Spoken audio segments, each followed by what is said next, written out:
FanDuel's Breakfast at the Breeders' Cup is presented by Phasic Tipton and by Windstar Farm.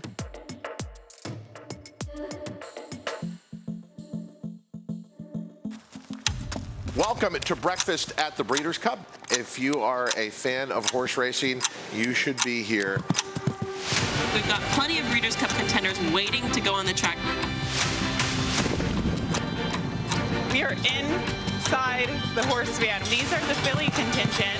We're so fortunate to see so many of these horses in the Breeders' Cup. He floats. He's very, very good. He's very light on his feet. Just an outstanding worker.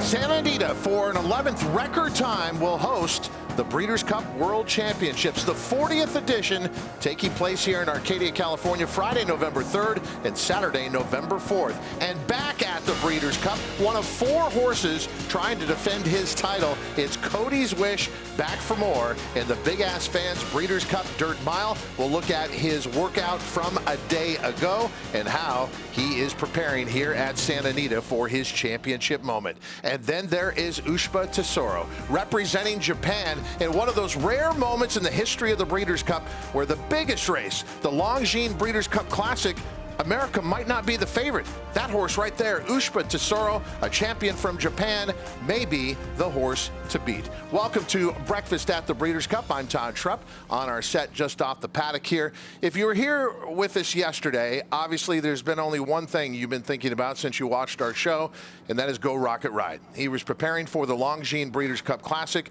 We were showing his final workout live here on the show, and he suffered a major injury. Michelle Yu has more on Go Rocket Ride the morning after. Michelle? Thank you so much, Todd. When Go Rocket Ride left the racetrack yesterday, he was diagnosed with a displaced condylar fracture and a little bit of ligament suspension stretching. So he is actually right now back in his stall, and I spoke to Mandela this morning, and Mandela said he's been a wonderful patient, laying down a lot, which is great to prevent something like laminitis, which can be caused by horses not being weight-bearing on all 4 legs, and they have scheduled surgery for today. He's going to undergo an arthrodesis surgery, which in the simplest of terms is basically a joint fusion. It's not 100% out of the woods yet, but he looks like a very happy customer. They said he's been a really great patient. He's over here eating. He's got his ears pricked. He's very interested in what's going on. So Richard said that today, after training, they will take him to the on-site hospital here and begin that operation. Todd?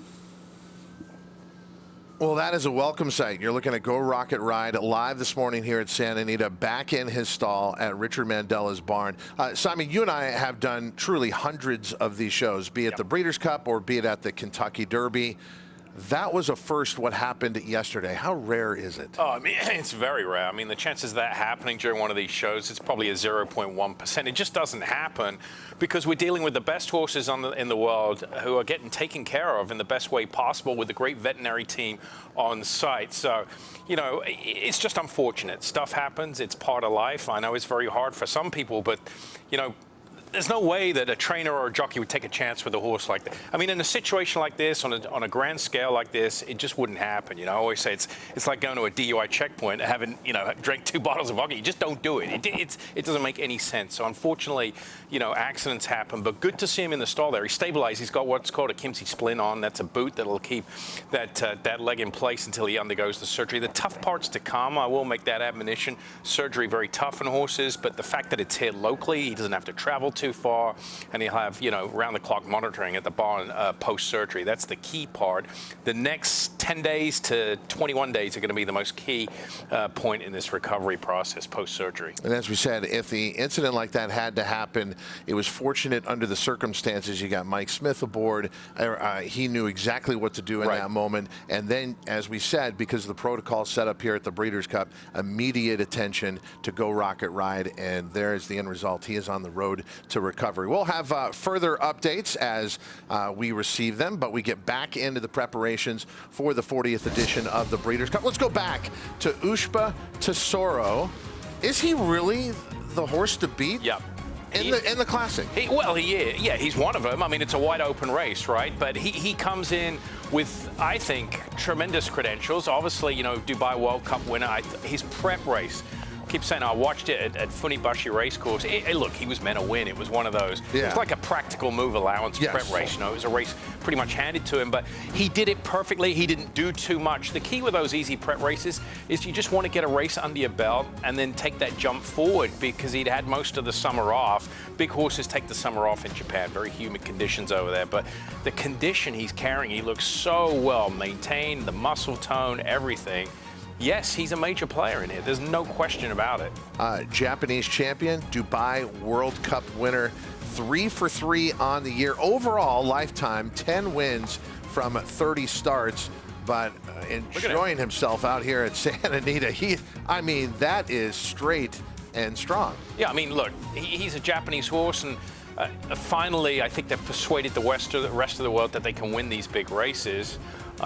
But, you know, if he'd had a Baffert saddletail, a Mandela saddletail, you'd be going down there, oh, yeah, he's a favorite. Just because he comes from another part of the world, that doesn't mean anything anymore. He looks tremendous. I'd be scared of him if I was competing in the Classic. What is his running style exactly? Where's his optimal spot to be in the early stages of a race? Yeah, in that last race, the prep race I watched, I mean, he sat just off the pace and exploded late. I think he's very handy. Dubai World Cup, he was away slow and kind of sat back and came with one run. Last time out, he was just a little closer because it was a weaker competition. Wow, he's looking to do more. Wow, Usba Tesoro making an impression out here at Santa Anita. I wish I had the words that Andy Biancone has to describe horses that she likes, because she always has a turn of phrase that I do not. Yeah, it's unique. I mean, I don't think anyone can replicate what Andy does with her. And Andy Biancone is here. She's here. She made it. Yeah, Andy had a delay in her travel. Well, when you travel by horse, it takes you a little bit longer. So, Andy, glad you finally got here. We showed you Michelle Yu. She's on the backside here at Santa Anita. So is Joaquin Jaime. And Kaiten Bradar, is she going to... Yeah, the microphone's working, Kaiten. She's been at the Brad Cox barn the last couple of days, but there are other trainers and other workouts that she'll be bringing us, as well as the latest news out of Louisville. But we start on horseback, back at Santa Anita, Andy Biancone. Hey, girl. Hey, Todd. We finally made it, me and Dill Pickle, and wow, what a breathtaking morning it is. Just to be immersed in all this equine talent it's so special. I'm still soaking it all up. So far, we've seen a lot of horses breeze and train, but we're going to be getting live info from exercise riders, pony riders, assistants, everybody who's in the midst of all this action, just talking about all these Breeders' Cup contenders. It's certainly heating up, and it's getting exciting, Michelle. Well, Andy, now that you're here, don't take too much of my job, all right? I've got to beat Joaquin in these daily steps, so I got to be meandering about finding these people to talk to. Workers that we're looking forward to today include a couple from the Bill Mott barn, including Cody's Wish and Elite Power. I know we saw Clarier going out at 6:30 this morning for Steve Asmussen. We'll check in over at that particular barn. And we're going to find another retired racehorse that has Breeders' Cup ties that is currently a pony, so stay tuned for that later on.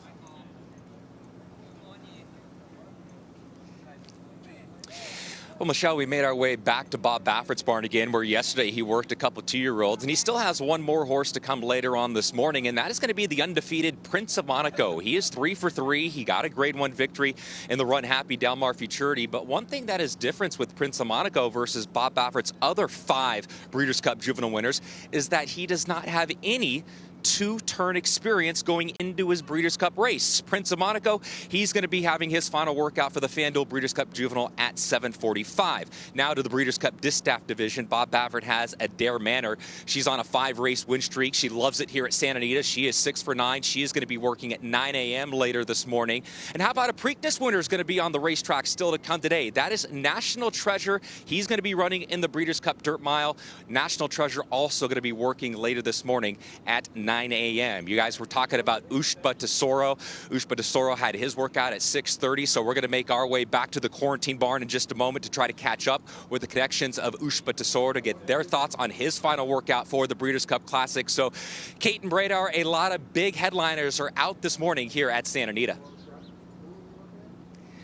There were some headlines as well this morning, but the big story was dodging raindrops as it was a very wet morning here in Louisville, Kentucky. Later today, the track opens its fall meet with Future Stars, or Stars of Tomorrow, and a program my husband, I'm really proud to say, created many years ago that has risen in popularity and been mirrored by the Breeders' Cup. We'll see 2-year-olds in all categories, but while horsemen here focus on future stars, the stars of today that are headed to the Breeders' Cup, 14 in all, will be shipping out today and tomorrow, headed for Southern California. Among them, a team from Dallas Stewart's barn. I talked a little more about some of them and take a closer look, visiting with some of the horses themselves, checked in with Brad Cox, and most importantly, got to spend some time with Alex Bregman. Major League All-Star is looking for a different kind of championship. He is all geared up for no-name Mets in the Breeders' Cup, and had a chance to talk to him. And guys, what a delight to get to chat with him. He is so enthusiastic about horse racing. He said, you know those champagne showers you see after World Series and big games? Well, you ain't seen nothing yet if no-name Mets gets it done. Yeah, he had a horse running yesterday in the final race on closing day at Keeneland. He talked to Scott Hazelton, and he said the family's all in. His wife was there with them. Their kids are into it. It's great to have someone like Alex Bregman, who obviously in the prime of his career with the Houston Astros, loving our sport at the highest level. Yeah, and got the right introduction through Mattress Mac, obviously, down in Houston. That was the introduction. So, yeah, I'm glad he didn't make it to the World Series, so he can play here. Yeah, well, he's in the same place as your beloved Dodgers. Let's talk about the Breeders' Cup Filly and Mare Sprint. Society in here for trainer Steve Asmussen. Last time we saw her was at Charlestown. She was a winner there by 5.5. Race before that, Ellis Park, she won the Chicago by 10 3/4. Look, those are impressive margins, but you also have to look at the venues and the races themselves. Right. What does that mean coming into a top-level race like Name this? the lost horse to prep at Charlestown for the Breeders' Cup. I mean, they've run, right. but I don't think they've won. But here's a look at Society this morning here at Santa Anita. What is an exercise rider to do when a horse is this eager? Yeah, they can't move. They just have to lock in their position, leaving the pole, and sit there, especially with a guy like Steve Asmussen. He doesn't like his horses to work quick.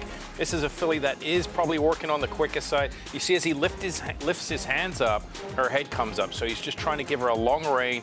The shorter hold you take of her, the faster she's going to go. He's doing a good job and just wants to guide her around there without doing too much. She's aggressive in the afternoon, aggressive in the morning, and here you go. She's wanting to do a little bit more. So the key is just to get her around there in one piece and pull her up as quick as possible. Are these positive signs, or would you be concerned? I wouldn't be concerned. This is probably just her.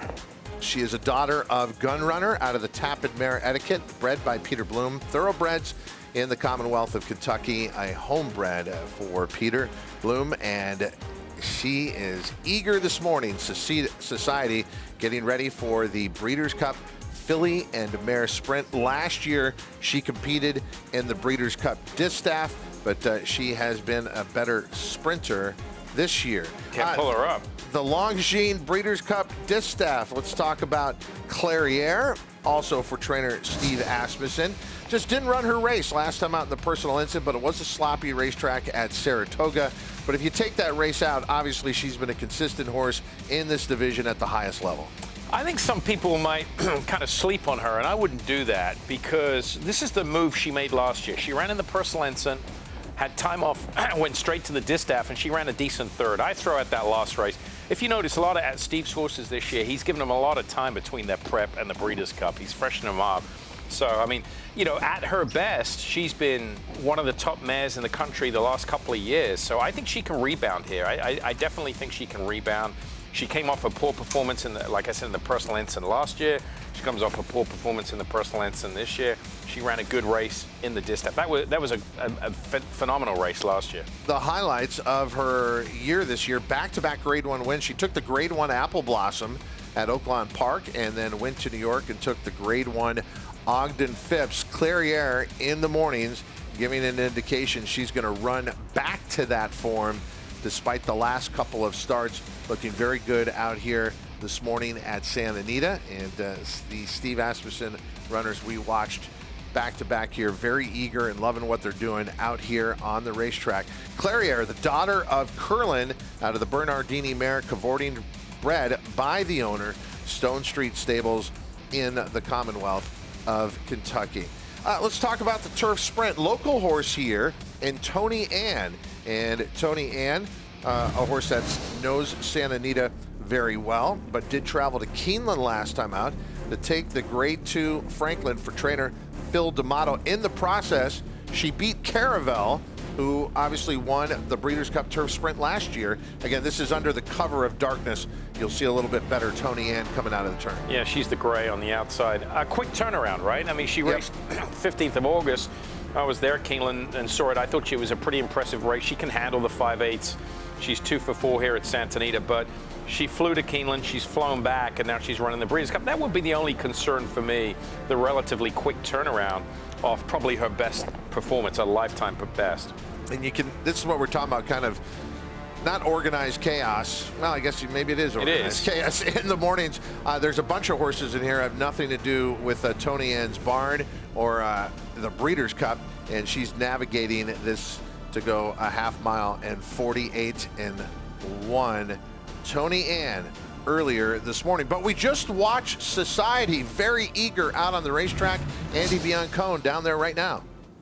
Todd, we just saw Society, quite a handful under her daily exercise rider, Carlos, but we're here with assistant trainer Scott Blazzy. Scott, what are your impressions following her little gallop this morning?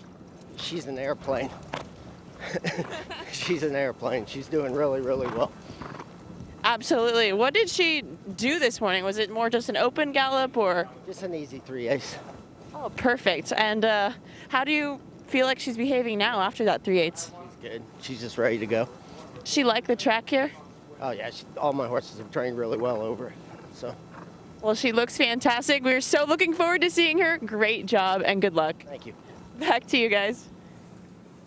All right, there's some breaking news regarding the Longines Breeders' Cup Classic. Do want to emphasize, though, Society, those are huge words about how ready she is from Scott Blazzy for the Breeders' Cup Filly and Mare Sprint. But unfortunately, our Kentucky Derby winner, as being reported on social media and around racing media, Mage is not going to make the Longines Breeders' Cup Classic. Yeah, this is just breaking news moments ago. Mage unfortunately out of the Classic. Gustavo Delgado tweeted this morning, unfortunately, we've decided to cancel the trip to Southern California. He presented with a feverish state this morning, and we have noticed symptoms of a lost appetite. Given the proximity of the race, we feel that it's best for the horse to skip the Classic. So unfortunately, a fever back in South Florida where he's based. So that's unfortunate. He'll always have this moment, though, this winning move in the Kentucky Derby. But unfortunately, it would not result in a win thereafter. A lot of times the Kentucky Derby winner, obviously they're the leader when it comes to getting the Eclipse Award for Outstanding 3-year-old. But this is not going to be enough for Mage to ultimately do that. No, it won't, unfortunately. There's been a big divide this year with the 3-year-olds. We've touched on it in the last couple of days. You've got Mage, who won the Kentucky Derby, and he was very good early on in South Florida. And then there seems to be a dividing line after the Belmont, right? All those early 3-year-olds really haven't showed up outside of, I would say, Arcangelo. But he was still a maiden back in February. So the group that we have in the Classic, they've taken over from midpoint and really taken the form into the back end of the 2023 season. So unfortunately, Mage, he was in Kentucky. I misspoke, said he was in South Florida. He was training in Kentucky and won't make the flight out here. Yeah, and then with the injury to Go Rocket Ride, because he's still in that mix for Eclipse Award. It's all about Arcangelo now. He just has to run a big race in the Breeders' Cup Classic. Let's check in with Michelle Yu. Hey guys, we're out here watching Songline and Mikhail walking around. Now, Songline has been very active in her day-to-day activity here at Santa Anita. She basically comes out twice. What they do is they come out here and they walk her around in circles. Then they take her on the track out through the paddock, warm her up a little bit in the paddock, and then they bring her back to the barn, and then they come out and train. So we're just watching her right now on her preliminary warm-ups. We did speak to Kate Hunter, who represents all the Japanese horses over here, and she said that this is basically because what she's used to in her training at home is this kind of thing, walking around, taking leisurely strolls. It's not just head to the track, train, and go home. So for her to kind of stay in her routine, they they've kind of had to alter that by utilizing the different areas at Santa Anita. So this is step one of her training, and you'll see a whole bunch of her going out. She had a really strong move yesterday, and I'm glad we get to see her out here again today. We just saw Usba Tesoro walking back past us again, and we'll try and keep an eye on Songline once she finally makes it over to the racetrack. And there's a great past performance line for Songline. Going back to February of last year in Saudi Arabia, she took their sprint race there by a neck over Casa Creed, and the Casa Creed got a measure of revenge on her this year. So a lot of people are coming in thinking, okay, Songline's a legitimate contender in the mile, and as we talked about with the defection of some of the Europeans, Aidan O'Brien, no Paddington in here, and a couple others from overseas, well, then that moves up the hopes of the mayor of Saratoga, Casa Creed. Let's stay in this category. There is a horse coming from overseas that we are familiar with, and that is Master of the Seas for trainer Charlie Appleby. Yeah, crushed in the Woodbine Mile. I remember that coming over back in the middle of September, and then you know, went to Keeneland and ran a bang-up race, finishing second up to Mark, who would be one of the top domestic horses for the mile. So Master of the Seas. Look, he's not Europe's best by any means at the mile trip, but as we often say, sometimes, you know, their B string can get the job done over here, and that's proven with Master of the Seas winning the Woodbine Mile. Master of the Seas live out on the main track here at Santa Anita. Why is Charlie Appleby so good at bringing horses over to North America and have them perform so consistently, winning race after race after race? Well, if you imagine, I mean, he's got the biggest pool of horses to draw from. He's the #1 trainer in Godolphin. Said Bin Surur was for years, but he gets the pick. So you've got the best horses, and now you can diligently pick and choose where you want to go. And he's competing, you know, primarily on grass in the United States. So, you know, obviously Europe's a little stronger in the grass racing division, so he can just pick off races left, right, and center. I mean, he knows what to do. They have the logistics. Funds are no issue as far as shipping and having manpower. You know, a lot of that sometimes prevents trainers from shipping horses around the world, just the logistics of it and being able to manage a stable. It's not an issue for him. Whatever they need, they get it taken care of. I mean, they have their own plane, everything. So it just makes life a lot easier. Well, and you mentioned Said Bin Surur. He'll have Mage in this race for Godolphin. So Team Godolphin is going to be deep once again at the Breeders' Cup, especially here in the mile. It is the FanDuel Breeders' Cup Mile presented by PDJF on Saturday, November 4th, a mile over the firm turf here at Santa Anita. Master of the Seas expected to be one of the top 4 betting choices in the race. This year, you may get a very fair price on the favorite in this race. It does seem to be a little bit more wide open than in years past. We keep having these solar eclipses during the middle of the show, and unless that's just our monitor, and now it's us on camera. Yes, there we are. Yeah. Welcome to rehearsal for breakfast at the Breeders' Cup. I'm Todd Schrupp. This is Simon Bray. We'll get it right.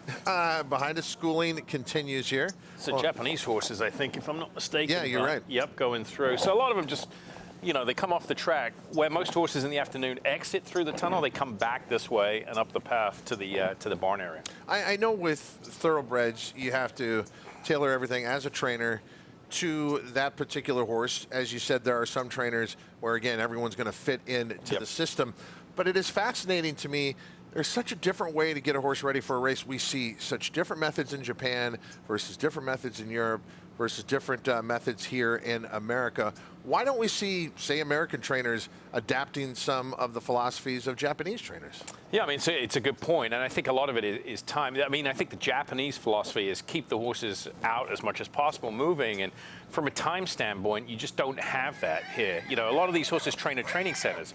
We train at a racetrack, and the racetrack has to be prepared for racing in the afternoon, so by 10 a.m., it's over. I mean, your chance to train is done. We're not done. We've got a lot more to come on Breakfast at the Breeders' Cup. Here, more from Arcadia, California in just a moment.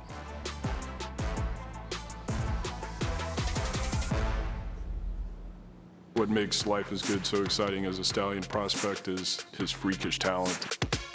really, really fast horse. And Life is Good is set right out for the early lead. He had so many different gears. Life is Good is the winner. Not only had the speed, but he's also able to carry that out, you know, to win in races like the Whitney and the Pegasus World Cup at 1 1/8 miles. Life is Good! They ran him off their feet in the Pegasus! To carry that speed over that type of distance is super impressive. FanDuel Casino has your chance at the #1 feeling, winning, which ranks even higher than the 18th best feeling, saving a kid from a well. 59 years later.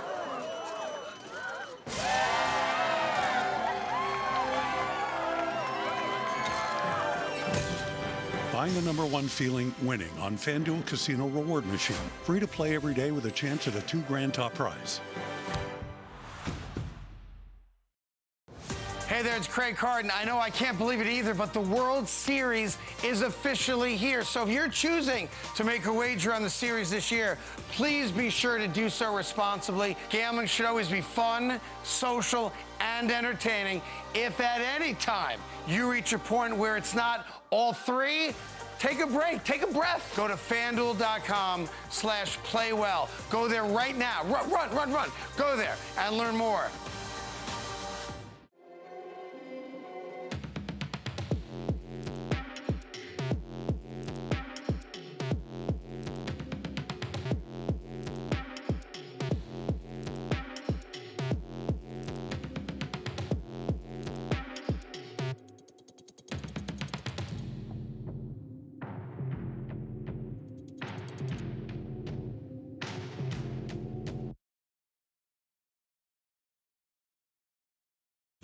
They're coming to the top of the stretch here. Super Ocho. Jackie's Warrior makes his move on the outside. CZ Rocket is down toward the rail. Elite Power is closing in the center of the track. Then American Theorem and Manny Watt to the inside. Here comes CZ Rocket up the rail. Jackie's Warrior. Elite Power on the far outside. And Elite Power gets up to win the sprint. I want to thank Scotty from the Danny Gargan barn. Last year I ran into him in Lexington. He goes, there's one horse for the Breeders' Cup. It's Elite Power. He's been awesome in the mornings. And if you watch him the mornings in Lexington, he was absolutely ready. As far as defending his title, well, he's still the pro tem leader of the sprint division. After all, 4 starts this year with 3 wins and a second. And Elite Power, is he going to be the favorite again this year in the Cutter Breeders' Cup Sprint? I think he will. I mean, I'm not going to say a heavy favorite, but a light favorite, I think. He finished second to Gunite last time out, who takes some attention as well. But, you know, he's looked tremendous. We've seen him galloping this week. He's looked absolutely phenomenal. And he's actually going to work this morning. Michelle, you had talked to Bill Mott about that, about getting so close to the race. They're very comfortable with what Elite Power is doing as far as his training powder. We'll get to him in just a moment. But right now, back to Michelle Yu. Okay, guys, it's taken me 2 whole days because Michael McCarthy moved barns to be able to find him. So I've been hiding. Let's see what he's doing. Oh, good morning, Michael McCarthy. How are you? Oh, we were on the phone. You're doing that on purpose. He's not really on the phone. Michael, tell me how endlessly went today. No, you were not. His phone is so blank. You were? I was doing very well. Thought his work was great the other day. Got around there wonderfully. Horse has been doing very well for the last couple of weeks. So, is it true that you moved your barn so you could hide from me? Actually, Breeders' Cup has taken over my barn over there, and we're here for the interim. So, you know, my barn was over there, right? Yes. With all those plaques. That's where I've been out there for days waiting for you to come, and I couldn't find you. I'm so glad I tracked you down in here. Tomorrow you can go over and pester Todd Pletcher and all that good stuff. I think Joaquin's over there right now. Go right on ahead. Joaquin. And Michelle, thank you very much. Made my way to barn 59 here on the backstretch at Santa Anita. I always say it always starts to feel a little bit more like Breeders' Cup when a lot of the big out-of-town barns start coming in here to the host event. And this is where we're at right now. We're going to introduce you to some of the Todd Pletcher barns that got in last night. This is up to the mark you're taking a look at right here. Up to the mark. Ever since switching to the turf, man, he has been a different racehorse. He's won 3 straight Grade 1s. He won the Turf Classic. He won the Manhattan at Belmont Park, and then most recently won the Turf Mile at Keeneland Racecourse. He'll be competing in the Breeders' Cup Turf. I would say if you want to do some film work on a 2-year-old, go look at Locked and just see how much experience that this horse has received in his 3 lifetime starts. Here's a look at this chestnut right here. He's going to be competing in the FanDuel Breeders' Cup Juvenile. He most recently is coming off a Grade 1 victory in the Grade 1 Breeders' Futurity at Keeneland Racecourse. So from up to the mark to lock, let's go see the gray. The gray is going to be Charge It. You know, he's cross-entered, or pre-entered, I should say, in 2 races. He's pre-entered in the Breeders' Cup Dirt Mile and also the Breeders' Cup Classic. I guess we're going to just have to wait and see a little bit longer what race that Todd Pletcher is going to decide that they want to pre-enter in or enter in the Dirt Mile or the Classic. He's won the Suburban Stakes this year. Most recently, he was 4th in the Woodward Stakes in his most recent start. But that's a close look at some of the horses here back at Barn 59, where Todd Pletcher bringing in a big, big team this year, guys. The Hall of Famer, he has won 14 Breeders' Cup races, and as I look around to my left and I look around to my right, I'm going to say he's won 14 Breeders' Cup races, and I think he put 14 Breeders' Cup contenders on a plane this year. Yeah, the numbers that he and Brad Cox are going to have are remarkable. Yeah, it's unbelievable. I think Pletcher, 12 he's bringing this year. Of course, Aidan O'Brien leads all pre-entries with 13, but Todd with 12, and Chad Brown's got 10 pre-entered.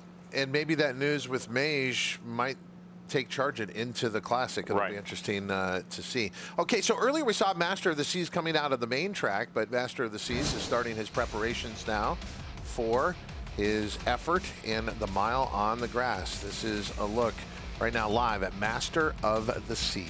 Yeah, just the Euros get to work over the grass here or train over the grass. Obviously, the domestic horses stuck on the main track, as we see. So here he is, just going around the dogs there. They'll keep the turf course, the rails out 30 feet. Then you have the cones out, the dogs out. So they'll be working way to the far outside here to preserve that turf course. Well, the fact that he has had 2 starts here in North America before this, it's not like it's his first time over here, but it's his first time, obviously, at Santa Anita. But as far as fitness, this is just about maintaining, right? Yeah, there's nothing. He's ready to go. I mean, he had a race at Ascot in July, took 2 months off. He fired fresh at Woodbine. He's been to Meydan. He's been, you know, in England at Ascot, Newmarket. Good-looking horse, good, pretty mover. I mean, doing everything right. Son of DeBowie out of a Danehill mare. I mean, look at the pedigree, top and bottom. No surprises with these connections. So I wouldn't expect a whole lot here. Just like you said, a maintenance work. To let him stretch his legs. Master of the Seas starting to pick it up. A live look here on Breakfast at the Breeders' Cup. One of your expected favorites for the FanDuel Breeders' Cup Mile presented by PDJF. And a Master of the Seas, as we mentioned, a son of DeBowie out of the Danehill mare, Firth of Lorne, a Godolphin homebred in Ireland. We talk so much about European pedigrees built for a very firm turf course, which you would anticipate to get here at Santa Anita. This one out of a Danehill mare, and the progeny of Danehill have loved Southern California and the turf. Oh, for years. They love to hear their feet rattle. I mean, absolutely bounce off the top of the ground. There's the lead change there, and just, I mean, picture perfect. If I'm Charlie Appleby, absolutely delighted. And look at him, he's just finishing up without any ask, without any duress. He's doing it on his own. The rider's probably just smooching to him a little bit, dropped down in the saddle just to cue him to pick up, and he surely did. He finished up nicely. Very nice work. Is it an advantage for the Europeans to be able to train over the turf and not the Americans? Like, is it an advantage for Europe over the Americans? I don't think so. I mean, it's always good to, you know, get some experience over the turf course. I think at this stage, we're not dealing with young, inexperienced horses. We're not dealing with young, inexperienced horses. So, you know, I think it doesn't matter. I think actually the U.S. runners get to go at 10 o'clock. I might have misspoke. So a little later on today. So, yeah, turf workers. All right, much more to come, and that'll be when our show's done. Yeah. So technically they're not working on the turf as far as we know, because we won't see it. Until tomorrow on tape. Yeah. We'll be back with live coverage from Santa Anita. It's Breakfast at the Breeders' Cup.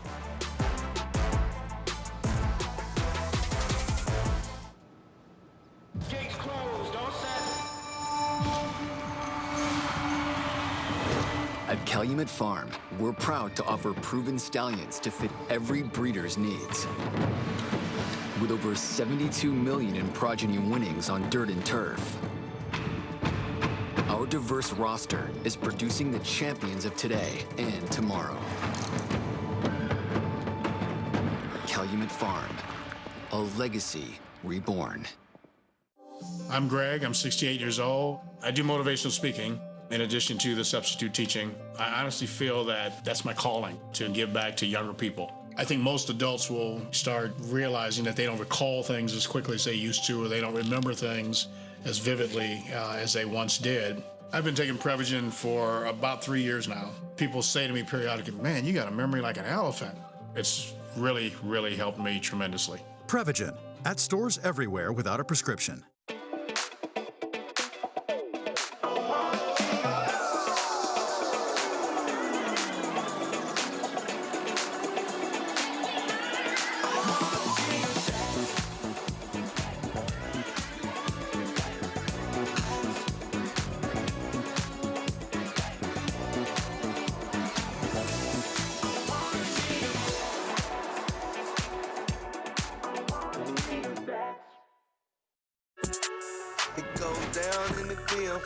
With FanDuel, every night is a watch party. New customers bet $5 to get $150 bonus if your team wins. Bet all the stars with all your friends and tell them that they get 3 months of NBA League Pass on us with any $5 bet. Only on FanDuel. New customers bet $5 get $150 bonus if your team wins, plus NBA League Pass on us. This is a Kentucky Thoroughbred. This is a Kentucky-built Powerfoil industrial fan. Like a Thoroughbred, it too delivers unrivaled performance. And while they both run with purpose and pride, this one also runs to keep your workforce feeling cool and comfortable. Powerfoil, our best-selling big fan hands down. BigFans.com. Comfort without compromise. Dream Storm to win the Rico Woodbine Mile. She's going to do it. Simple Verse has won the Ledger. Snake Nick Spear and Asheen Murphy get through and have won. It's getting really tight. The star of the season, drawing line. The purple cap, Kamiko the far side of him. Kamiko's won. The other midline, Mongostina has just won it with Mosse. Ocean Road after going to Vegas. Ocean Road. It is going to be Parabel to win the turf sprint.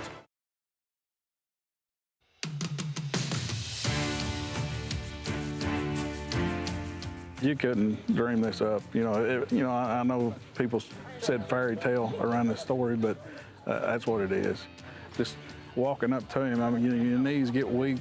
I know what it does for Cody. We've seen him go through so much. It just flattered us beyond words how you got a racehorse named after your son. They're off in the dirt mile. When they went by us, the energy that you get from that, is incredible. You can't describe it. Cody's Wish in the blue colors, blazing by horses on the far outside. That whole place erupted, and it was like a tidal wave coming to us. They were nose to nose, so I knew it was going to be really close. It's Cody's Wish and Cyberknife. Slow down ending in between horses. Down to the final 16th.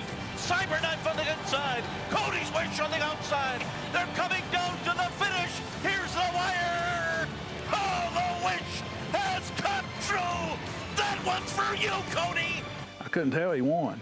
And all of a sudden, all these hands were smacking us on the back and hugs and people just crying everywhere around us. And I knew he won then.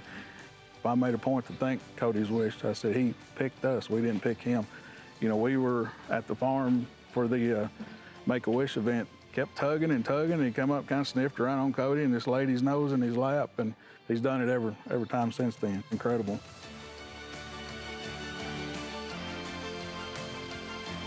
What a Breeders' Cup moment that we'll be talking about 20 years from now, and Cody's Wish is going to be back in the Breeders' Cup this year. When you think about last year, Flightline was the huge thoroughbred star, but that win by Cody's Wish and having Cody Dorman there, that stole the show and is the memory that people will take from last year's Breeders' Cup. Yeah, there's always an equine element, an equine story, but there's also a human element throughout the Breeders' Cup, and the Cody's Wish story has been one of the best over the last several years. So looking for a repeat performance, and be a great way to end a career for Cody's Wish. Okay, so from the Bill Mott barn, we're going to have Elite Power, as we were talking about, but Cody's Wish is going to be out working at 8 a.m. That's 8 a.m. local time. You'll see Cody's Wish out on the racetrack here at breakfast at the Breeders' Cup.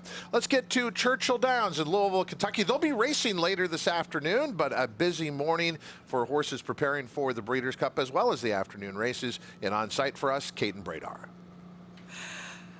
Well, here at the Dallas Stewart barn, I should say two-time Breeders' Cup winner, Dallas Stewart, where he's looking to put on a shipment to California for Breeders' Cup contenders. All of them a little under the radar as far as the wagering's concerned, but kind of interesting horses to keep an eye on. Starting with the guy right behind me, and that is Hoist the Gold, who punched his ticket with a win in the Phoenix Stakes. I've talked to a number of his crew, and they all say the same thing. He's never trained better in his life than he has post-victory in the Phoenix. They are all very, very excited about this sprinter who has traveled to California before with limited success, but seems to be thriving. And you might glimpse him playing a mean game of Jolly Ball as well, because he is so spirited and feeling so good. Right next to him is the Chestnut Shirl's B, who I've watched train since he came to Dallas's barn. He's recently been equipped with draw reins in an effort to just kind of hone him in, and it's worked very beautifully thus far. This is a horse that has really got a lot of talent. He won in Dubai and quickly moved to Stakes Company. Now, since coming to the United States, has been pointed all along by Charles Fipke for the Breeders' Cup. Originally, potentially a trip to the Classic, but now pre-entered in the Breeders' Cup Dirt Mile. Shirl's B going to be a big price, but that's nothing that keeps Dallas Stewart from putting them in the entry box. He also has two fillies coming in. Now, Sabra Tough was fourth in last year's Breeders' Cup Juvenile fillies, and Dallas really looking forward to the opportunity to try her again against a very deep field in the distaff and accommodate Eva, an under-the-radar filly who recently broke her maiden. Dallas isn't afraid to enter horses at long prices, but he's had some success in the past. Both his Breeders' Cup Distaff winners, Unbridled Elaine and Forever Unbridled, were horses that were somewhat overlooked, but if you're in it, Dallas feels you've got a shot. So we're going to keep an eye on these four who head to California a little later today. Thank you, Caton, and so many horsemen and women coming from all around the world to be here at Santa Anita for the Breeders' Cup. And they're going to find ideal conditions. We expect a temperature up in the high 70s for both days of racing, Friday, November 3rd, and Saturday, November 4th. Right there in the middle of all the action of the workouts this morning here at Santa Anita, Andy Biancone and Dill Pickle. Todd, there's plenty more action to come. Obviously, the main track is under a renovation break right now, so they are harrowing the surface. Santa Anita is unique because there's 3 breaks, so horses constantly get a fresh track to gallop on, which is super important. But coming up soon, 7:45, we've got Dr. Schivel training. 8 o'clock, obviously, we have all the Bill Mott trainees, but we're going to take a break ourselves on FanDuel TV, but stay tuned for all the Breeders' Cup action. We'll be right back.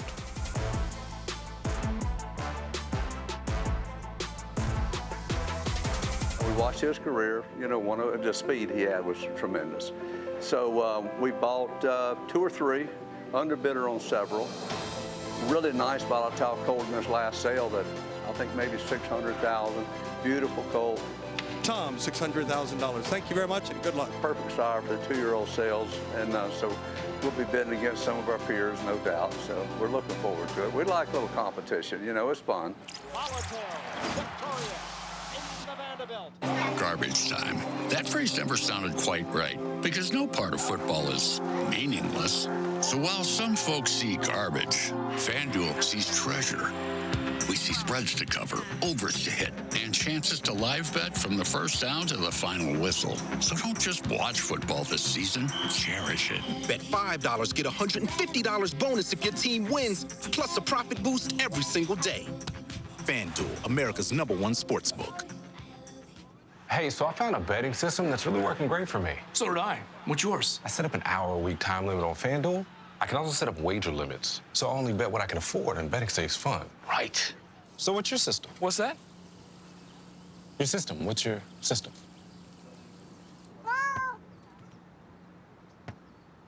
What is that? Every bettor has a system. Make FanDuel's responsible gaming tools a key part of yours.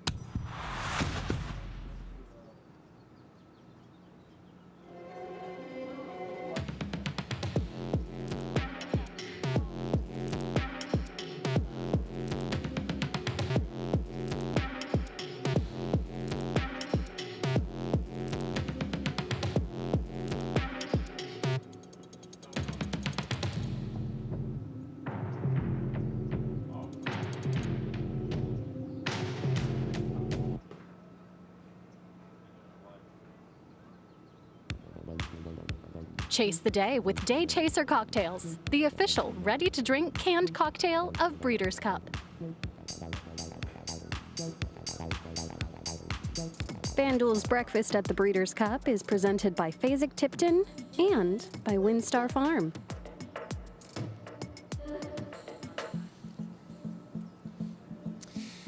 Welcome back to Breakfast at the Breeders' Cup here at Santa Anita, getting ready for the tractors to clear, and all these horses that are standing behind me are going to be stepping on the racetrack for some workouts here at 7:45. One of the most notable horses that you're going to see right here is going to be in the Breeders' Cup Juvenile, and that is Prince of Monaco, 2-year-old son of Speightstown, who you're looking at right here, a $950,000 purchase for Hall of Famer Bob Baffert, bred by Stone Street.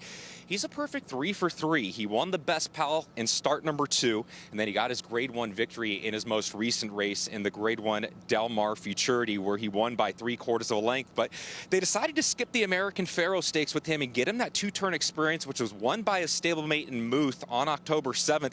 And when you look at Bob Baffert's other 5 Breeders' Cup Juvenile winners, Vindication, Midshipman, New Year's Day, Game Winner, Corniche, all of those horses, before they won the Juvenile, they had 2-turn experience. So Prince of Monaco, Andy Biancone, here at the Gap, getting ready to step onto the racetrack for his final preparations leading in to the FanDuel Breeders' Cup Juvenile. Andy.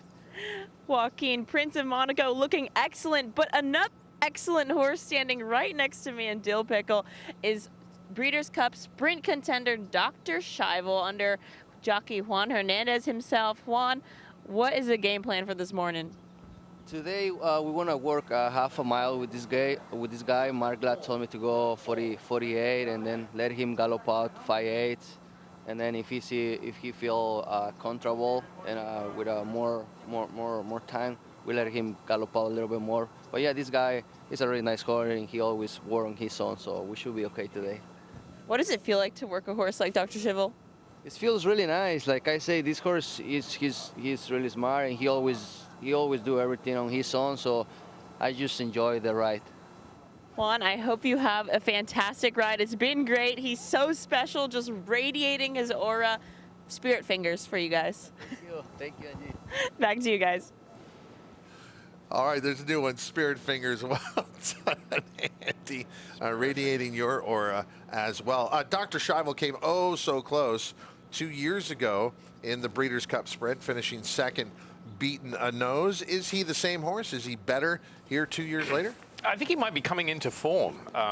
You know, he was a little off earlier in the year. I thought his comeback race was good, and then he went to the Mare. He didn't run well against Cody's Wish there, but that was a locked and loaded race. Cody's Wish, White Abarrio, Zand, and Cody's Wish can be favorite. Dermal, White Abarrio going to be one of the choices in the Classic. Zand, good runner as well. So maybe he's coming back into form. I mean, he was only beaten the neck by the Chosen Vron in the Bing Crosby, and then came back with a nice win last time out. Dr. Schivel, a son of violence out of the Mining for Money mare Lil Nugget, was bred by Bill Branch and Arnold Hill in Kentucky, and he's about to come out on the track preparing for the Cutter Racing Breeders' Cup Sprint. And Prince of Monaco, as talked about, the son of Speightstown, he's getting ready to come out onto the racetrack, and he is expected to probably be the favorite in the Breeders' Cup Juvenile? I would think so, yeah. I mean, I think Bob Baffert's probably going to have the top 2 betting choices, right, with Muth and Prince of Monaco maybe. Maybe Muth's the 3rd choice, but I would expect Prince of Monaco to be the top pick here. And Prince of Monaco, as stated by Joaquin has yet to go around 2 turns. Son of Speightstown out of the Medaglia d'Oro mare Rainier. Was bred by Stone Street Thoroughbred Holdings, but is owned by Madicket Stables and Partners. And Prince of Monaco, 3 for 3, with the highlight being a win in the Grade 1 Del Mar Futurity. So if you're going to take on 2 turns for the first time at this level, well, he's got a 5 furlong win, a 6 furlong win, a 7 furlong win. He's certainly got the foundation for it. No, there's no excuses. The distance is not going to be an excuse Saturday afternoon if he gets beat here. I wouldn't expect a fast work, a hard work, I should say. Times always can be a little quicker in the Bob Baffert barn because he had a 6 furlong work out of the gate last week. So this is probably just one to keep him, in good shape leading up to next week. I mean, look, he can only beat what's in front of him. Right. But for the most part, his afternoon races have been what he's seen in the mornings. He's beating his stablemates. He was, it was a tough effort last time out to beat Miramati, also out of the Baffert barn, who, maybe they had high expectations for, but I don't think he's turned out to be that great. Then prior to that, he beats Muth, also out of his barn. In his 3 starts, the field sizes, a total of 15. So he's faced an average field size of 5. So there is that element of how deep truly were the races, because they were essentially races that involved his barn only. And now you're going to get some of the best from the East and the Midwest out here. I don't know. Yeah, I mean, there's some question marks there. You're right. 3 races, 15 horses. Timberlake, 4 races, 37 horses. Yeah, right. So, it's a different ballgame. And then they're all interchangeable. Like you said, Prince of Monaco. And then you go to Muth. He's beaten Wind Me Up, who's a stablemate. So that's Bob Baffert. He dominates the 2-year-old division out here. He controls the 2-year-old races. And Bob saying yesterday that post position is going to be big in this race for his horses. What do you think he means by that? Let's just say in the case of Prince of Monaco, where would he want this horse to drop? Towards the inside, middle, outside? I think just kind of middle to inside. I don't want to. You won't want to be too far outside. I think. I would think he would like a 5, 6 somewhere in the middle would be a perfect post position. And tomorrow is the post position draw for all the Breeders' Cup races, and that will take place at the Pasadena Civic Auditorium. Amy Zimmerman getting some more camera time on her show. She was walking through the shot there. Also getting some more camera time. It's the John Deere tractors that are finishing up the maintenance here on the main track at Santa Anita. Nothing runs like a Deere. John Deere, the official equipment sponsor here that we've seen for many years at the Breeders' Cup. Need a lot of them, too. 1, 2, 3, 4 right there. Is it any different? I mean, obviously there's different needs at tracks that have a variety of surfaces, but as far as grooming a racetrack, is it pretty much the same routine everywhere? Yeah, I mean, it is. There's tines, and depending on the depth. Obviously, the synthetic track, they have a little different piece of equipment, but in essence, it's the same. Your analogy yesterday, it's like a Zamboni. While we await this maintenance break to finish up, let's go to Joaquin Hunter. Hey, Todd, thank you very much. Hero trainer Mark Glatt, who has Dr. Schivel getting ready to work right now for the Breeders' Cup Sprint. We just spoke to jockey Juan Hernandez, but for those that just may have missed it, what is the plan for Dr. Schivel right now? He's going to cruise around there a half mile this morning. He's not a great workhorse by himself, and if he goes in 48 and gallops out in a minute and change or something, we'll be real happy with that. Where should we expect him to break off down the backstretch? When will we know his workout is going to be starting? Right there, the half-mile pull. But he'll break off and leave there at the half, and he'll scoot on down there. I think he's a dead fit horse. This is just more maintenance, maybe sharpen him up a little bit before the race, and hope he comes back good. Mark, appreciate the time. We'll catch up after the work here in just a moment. Right now, we send you over to Michelle Yu. Thanks, Joaquin. I'm walking over with Ignacio. We're talking with Didier behind us right now. And what's Didier going to be doing right now? She's going to gallop, regular gallop, 1 mile and 3/8. Very easy. Just keep her happy. I feel like you've been very under the radar this Breeders' Cup. I see you go out very quietly every day. You haven't been pestered by us yet. How's she training coming in? She's training fantastic. I think that she is where we want her to be, and we hope we are right. Do you think it's good for her that she's had some local experience here at Santa Anita? Yeah, I think that don't hurt. I mean, we have to change our plans because we have that little inconvenient in the Beverly D, but other than that, I mean, yeah, I think it's positive to have, it's different, to come from starting down the hill and keep going, so it's good. All right, I appreciate the time, and we'll have her catch back up. We've outwalked her. I'm finally catching up on my steps. And Didia has yet to win a Group 1 race in America. She was a Group 1 winner in Argentina, and her last win in the Grade 2 Rodeo Drive, she made Anisette, who looked like the leader of the California division for distaff turf horses, look average. Yeah, I mean, 3-year-olds. So she was an Anisette, a 3-year-old, of course, but you're right, and she blew by. I thought it was very impressive as the cavalry charge comes out after the break. This is what we're talking about. You said it's organized chaos. It's no different than when you go to one of those flight-aware websites. You see all the airplanes in the sky? When there's a map of America, there's 30,000. Everyone knows what they're doing. But, yeah, that's what I was going to say. There's no control tower here. There's no one saying you get to go first, you get to go second, you get to go third. So there's a lot of trust in here. Yes, there is. There's a trust. People don't want to mess up anybody else's work. They're very respectful of the space, their lanes, and everybody kind of knows the patterns that other trainers do. They'll say, like, somebody might shout over right now, where are you going? I'm going from the 5/8 pole. I'm going for the half-mile pole. Well, you go first, I'll go behind you type of thing. And that's been going on for over a century in this magnificent sport, thoroughbred racing. As we mentioned, Prince of Monaco getting ready to go out for trainer Bob Baffert. Do you think trainers of 2-year-olds want to get this out of the way first and get out of this chaos a little bit? Yeah, I think any horse you want to get, depending on the horse, you just want to get out there early, and be the first. We saw it with Tamara yesterday, right? With Mike Smith wanted to be out there first, and this is Prince of Monaco. He looks like he's on the outside there with a stablemate. So I would imagine they'll probably go 5/8 in company together, would be my guess. And the Breeders' Cup Juvenile, part of Future Stars Friday, which has become a big day, that first day of 2 championship days of racing. And FanDuel, very proud to partner with the Breeders' Cup to present this race along with Thoroughbred Aftercare Alliance. And we heard from Bob Baffert yesterday about how he makes these decisions about which horses to put together, and then he also decides who's on the inside, who's on the outside by their temperament and what he's trying to get out of the work. Yeah, that's exactly right. And you got Prince of Monaco on the outside here. We've seen this week some Breeders' Cup horses down on the inside. If you want to put a little more pressure on a horse, get something more out of work, throw him down on the inside. Here he's just sitting off his stablemate here. And the design is, you don't want one horse much better than the other, really. Whether it's the lead horse or the actual, contender, Breeders' Cup contender. And like I said, probably the goal here just to, be together and finish up nicely. I wouldn't see Prince of Monaco,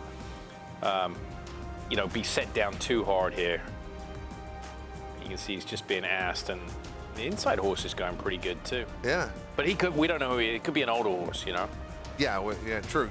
But it definitely looked like Prince of Monaco was getting a little bit of help from the horse on the inside as far as to get by, as that rider was certainly restraining his mount a lot more on the inside. But this is why it can be confusing in the morning to the uninitiated. You could look at that inside horse and say, man, he went much better than Prince of Monaco. But in the afternoon, he might be a $50,000 claimer. The Prince of Monaco just might be a lazy worker. There's so much that goes into it. Andy Biancone's a Grade 1 distaffer. Who you got with you, Andy? Todd, we're here with Breeders' Cup Juvenile Turf filly contender Buttercream Babe. She won impressively at Kentucky Downs. She's about to go work a half under her rider D for trainer Mike Maker. She was a little bit anxious at the gap, so just decided to grab her with the pony, and she's just gonna get a nice gallop, break off at the half. Right now, she's just doing everything right, being very professional. Like I said, she was a little bit nervous at the gap, so that's why, we gotta help a friend, right, D? Yeah, but she's settled in right perfect now, and we're getting ready to go. Let me know when you want me to let you go. Okay.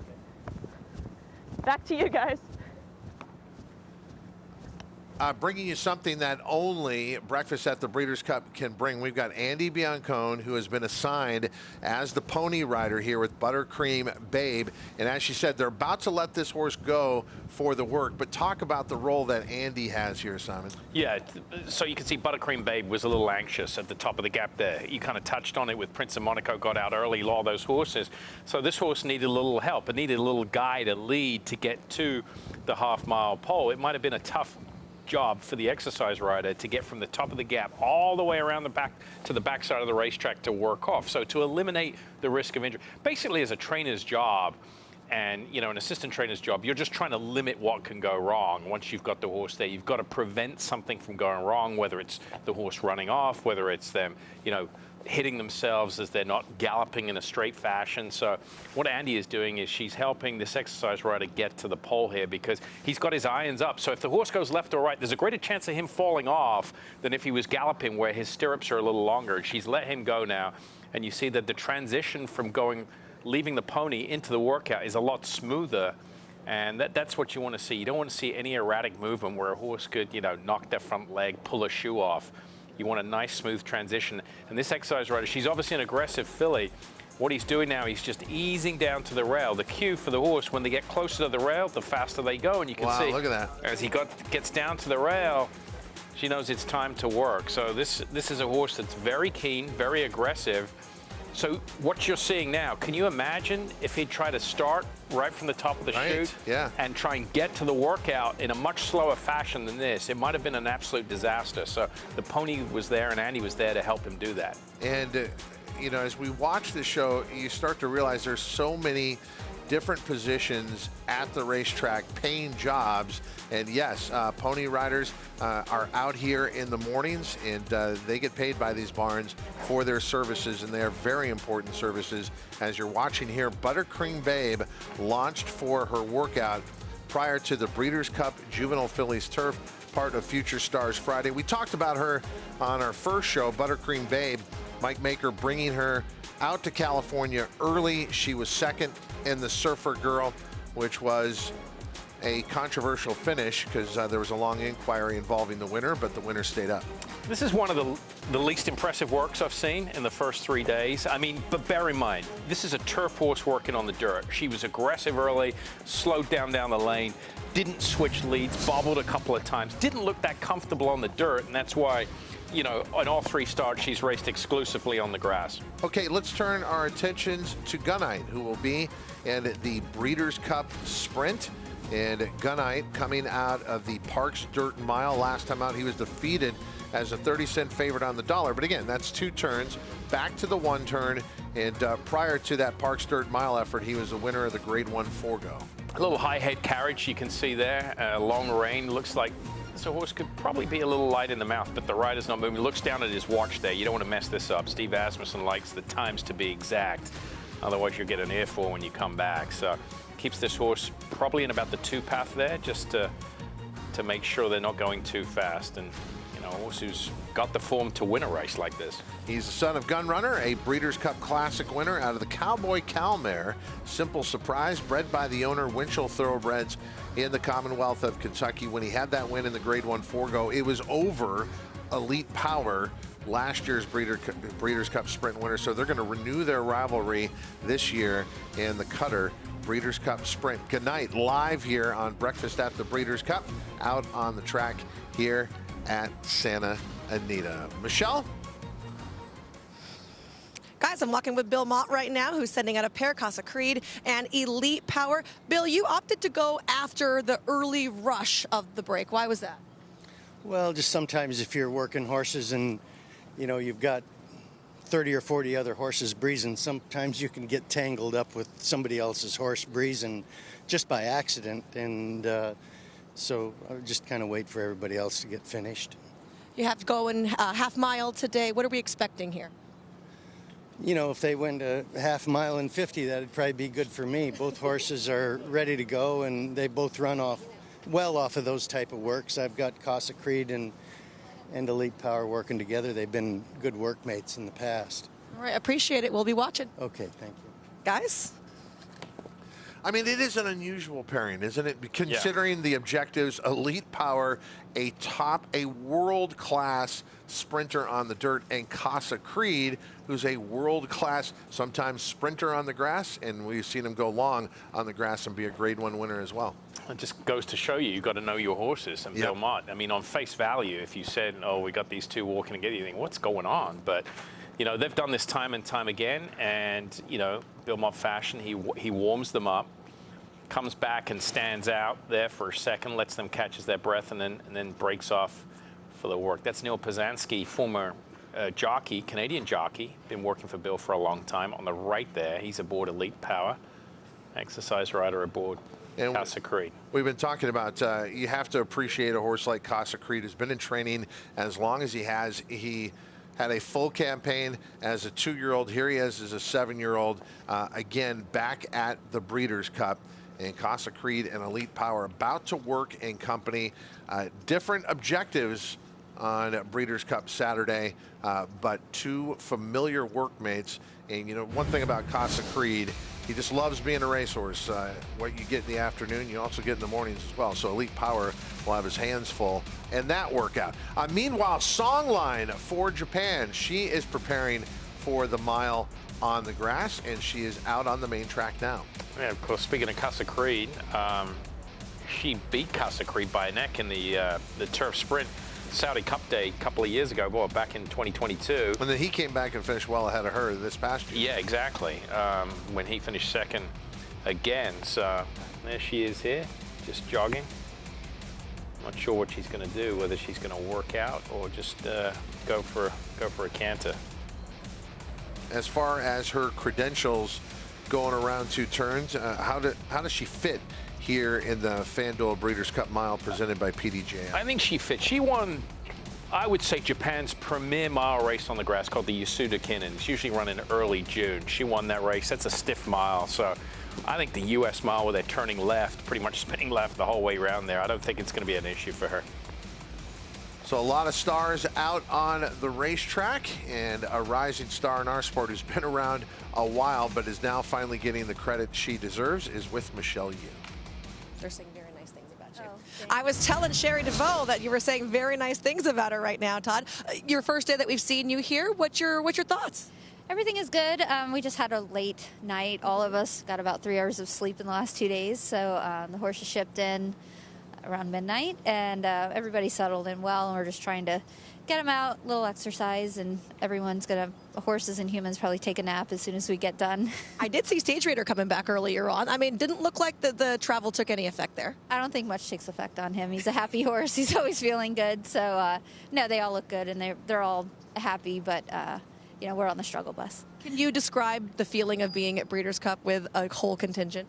It's exciting, for sure, and you know, a lot of preparation and organization goes into this, so we're finally here, and you know, once we get settled in, really look forward to having a fun week. Excellent. Welcome. Well, we're excited to be seeing you, and we're going to be bothering you at the barn later on. Yeah, no worries. And don't forget, breakfast starts tomorrow, all right? Yeah, we'll definitely take full advantage. Todd. Thank you, Michelle. There is a breakfast marquee. I was worried. That wasn't. There is? It starts tomorrow, Michelle said. That's okay. why. Thank goodness someone said something. Because I looked at my credential. I've only got a B and a C, and I'm going to take advantage of that B. And I thought it was just Breeders' Cup. That's what the B and the C stands for, but it's B for breakfast. C for compound. Yeah. Elite Power. E for Elite Power. Out on the track here for the Breeders' Cup Sprint. Casa Creed going to be joining him.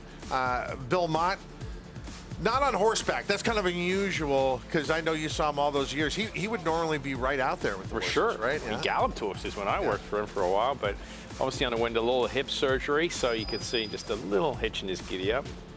But Elite Power looks great out here. So he's galloped around. We saw, before we went to Sherry DeVoe, we saw him standing there. So he would have gone around once around the racetrack, back, pretty much close back to where he started on the backside, and stand out here and just take a breath.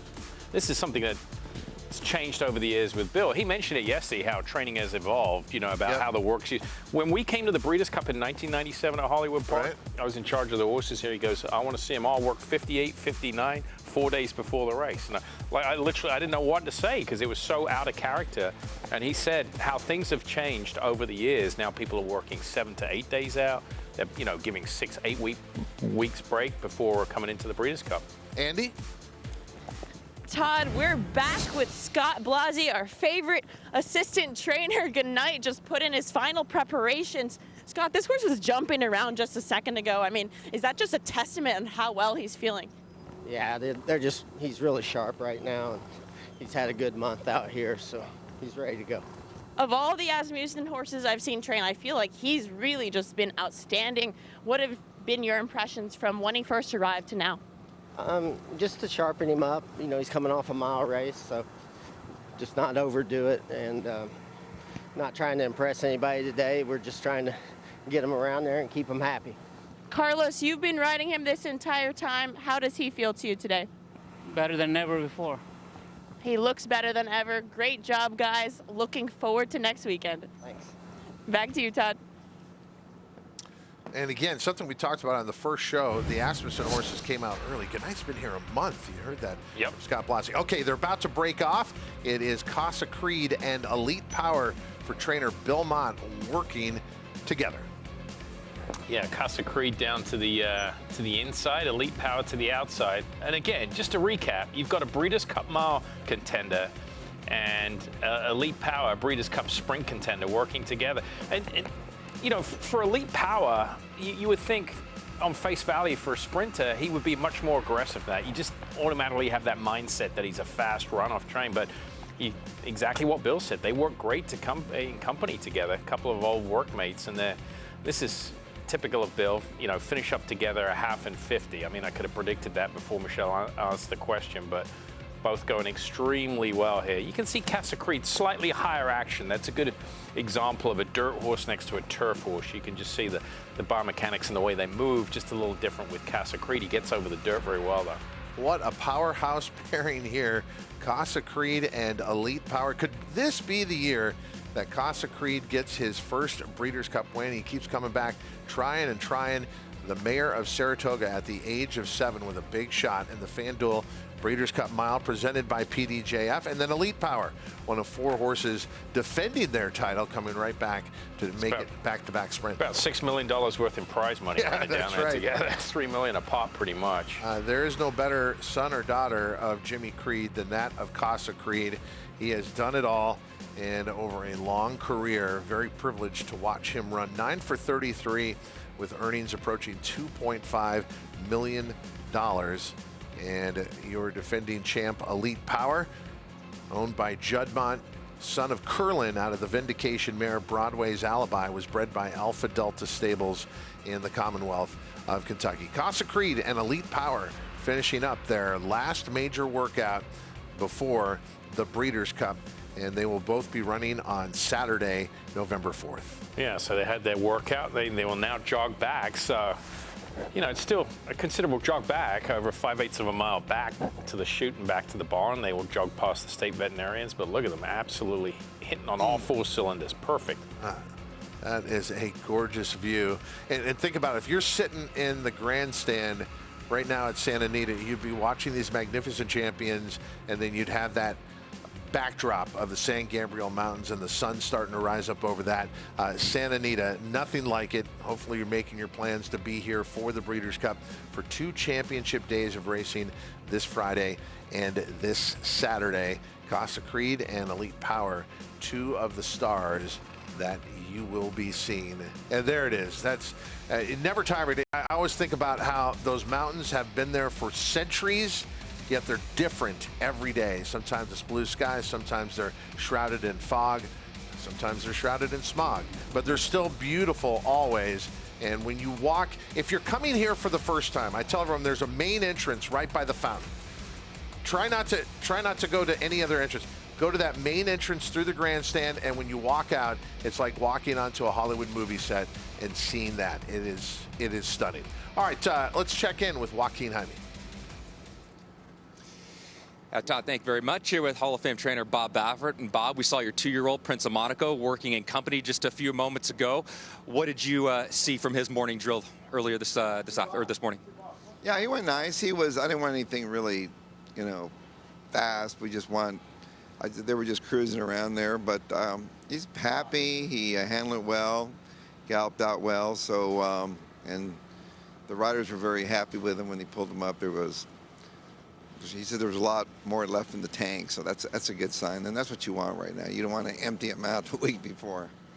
When you look at the history of the FanDuel Breeders' Cup Juvenile, you've won it 5 times. One thing that they all have in common is they've all had 2-turn experience. Prince of Monaco, he does not. Because of that, have you changed things up and prepared him any differently coming into the Juvenile this year? Well, the reason I didn't run him, I never thought of running him in the American Pharoah. We ran at Del Mar. He had 2 hard races there, so I wanted to freshen him up, and so that's why I didn't run him. And there's nothing like coming in with a fresh horse, so it really helps him out, give him that extra time. So, but I just, he's a horse that we put some good works into him, but he's got a good foundation, after running at Del Mar, and so I really don't think that's going to be a factor whether they get it or not. They usually run their best race going 2 turns the first time, so. And the only reason I won the Breeders' Cup all those other times, I just had the best horse, so we're going to find out if we have the best horse. All right, Bob, appreciate the time. We'll check in later on because, he still has a couple Breeders' Cup horses going at 9 a.m. Right now, we send you over to Michelle Yu. Thanks so much, Joaquin. I'm with Bill Mott, who we just watched Elite Power and Casa Creed work, and we're stopping to watch Just FYI Gallop as well. Bill, what was your grade for your 2 workers? I thought they went very well. I mean, it worked out well as we had planned. We let Casa Creed lead by a length or so, and they joined up in the stretch and finished together. Can I just say something about Elite Power? For such an amazing sprinter, he seems very cool when he comes out. He doesn't like to do any more than he has to. That's why we put him with with another horse. I mean, he's very smart. If I'd have worked him by himself, I don't know what they went in. I didn't have a stopwatch, but by himself, he'd probably work in 51 or something. You know what I mean? Just because he's laid back, he's got a great disposition. But, you put him with another horse, and he'll do what his company does. It must be nice to have a couple of champions, multiple Grade 1 winners hanging out here together and be able to work them in company. Right. I mean, they're a great team. I mean, it's odd. You probably wouldn't think that, one being a turf horse and one being a dirt sprinter, they'd be a good match. But they're an excellent work team, and they've been working together quite often. And we still have Cody's Wish coming up later this morning? He'll be later this morning. Yeah, he'll be up after 9 o'clock, and We're Like Goddess will be after that. All right, perfect. We'll catch back up with you. Okay, thank you. Thanks, Bill. Wow, it has been very active last couple of mornings for trainer Bill Mott, and getting those final preparations inside of a week before the big races, and looking forward to 2 more stars from his barn, as you heard Cody's Wish and More Like Goddess coming up. And then behind us, Arabian Night. So you had Bob Baffert on the front side watching Prince of Monaco, but meanwhile, for his barn, Arabian Night was schooling back here. Yeah, he was going back through the paddock, just take a couple of turns on the way back. But yeah, that was great to see those 2 horses working together. Bill, touching on what we mentioned during the workout, it's very rare you see a sprinter so laid back like that. Dr. Schivel was out on the track, as we were talking about, and we heard from Mark Glatt ahead of time. He likes how he's coming to hand here, and now we get to take a look at his final major move before the Cutter Breeders' Cup Sprint. Didn't want too much, right? In the interview, he said he wanted like a half in 48 just to keep him fresh, nothing too aggressive here, just with a week out. So 48, half mile, 4 furlongs, be clipping off 12-second furlongs would be the key, I would imagine, unless you go, a little slow in the first part and let him finish up the last part. But he looks great here. I mean, just absolutely moving on cue. Nice lead change here. Rider not moving. Perfect. It's a track that he clearly loves, Santa Anita. 6 starts here lifetime with 4 wins and a third. And so if you want to talk about home field advantages, maybe you could make a case for Dr. Schivel. But again, they're the best that we have to offer here in America. The Cutter Breeders' Cup Sprint, you got to earn it wherever it is. And I think about one of the best that I've seen here when they've held the Breeders' Cup at Santa Anita was Matoli of recent memory. No one like that in this year's field, but Elite Power and Gunite to go through, and a lot of horses that qualified through the Breeders' Cup Challenge Series. Maybe it will produce a price. The Cutter Breeders' Cup Sprint, part of the Saturday program here for the Breeders' Cup. Dr. Schivel finishing off his workout at Santa Anita, and other horses within the division still making the trip out here. We heard from Caton Bradar about the Dallas Stewart horses coming out, like Hoist the Gold, who's in here. And we heard from trainer Cherie DeVoe talking about her own jet lag coming out and the time difference. Do horses have a biological clock in the way that we do? In other words, when they come from the east to the west, is that time difference anything to them? I don't think so too much. You don't see it. If it is, they recover pretty quickly. I mean, you just get them into their routine. That's the thing. Once they get back into their routine, which is, going to the track, having their morning feed around 10, 11 o'clock, and then the afternoon feed. I don't think they get it as much as we do as far as jet lag goes. Let's turn to the Breeders' Cup Turf Sprint and Private Creed. Private Creed coming out onto the track, and the Breeders' Cup Turf Sprint is actually going to be after the Classic. Been kind of a weird year. College football. Yeah, we got to get to college football. It's going to be earlier next year. Moving up the Classic. The Classic? Come on, they're moving up more? Yeah. Sure. Yeah, I'm for sure of that. Okay. That's what I heard. Oh, there's more college We'll football. deal with that next year. The Breeders' Cup Turf Sprint with Private Creed, as far as his resume coming into this race. Private Creed most recently was at Kentucky Downs, took the Franklin Simpson Stakes there, but the Kentucky Downs form kind of stays there, and this horse at 5 furlongs, boy, he may need farther than that, I would think. Yeah, I think so. I mean, he kind of acts like that. I mean, he's run 5.5 and he's run some decent races, but on face value, he's another one that probably would appreciate a little further than the 5/8, and he's probably up against it. Another son of Jimmy Creed handling the turf. The other big name, Casa Creed, in the mile. Michelle Yu is with a very big name. That's right, Todd. I am with Saeed Ben Sarur, who has Mage on the grounds. Now, I thought we were going to see Mage on the track today on the turf, but we didn't. Did we miss, or? She worked yesterday, and she worked over 7 furlongs. She worked nicely, as in the dirt, and today we give her like easy time. And only you see White Moonlight, she's running Friday in a listed race. But the filly, she's doing well after when she won at Kentucky, as in Keeneland. But she's tough filly.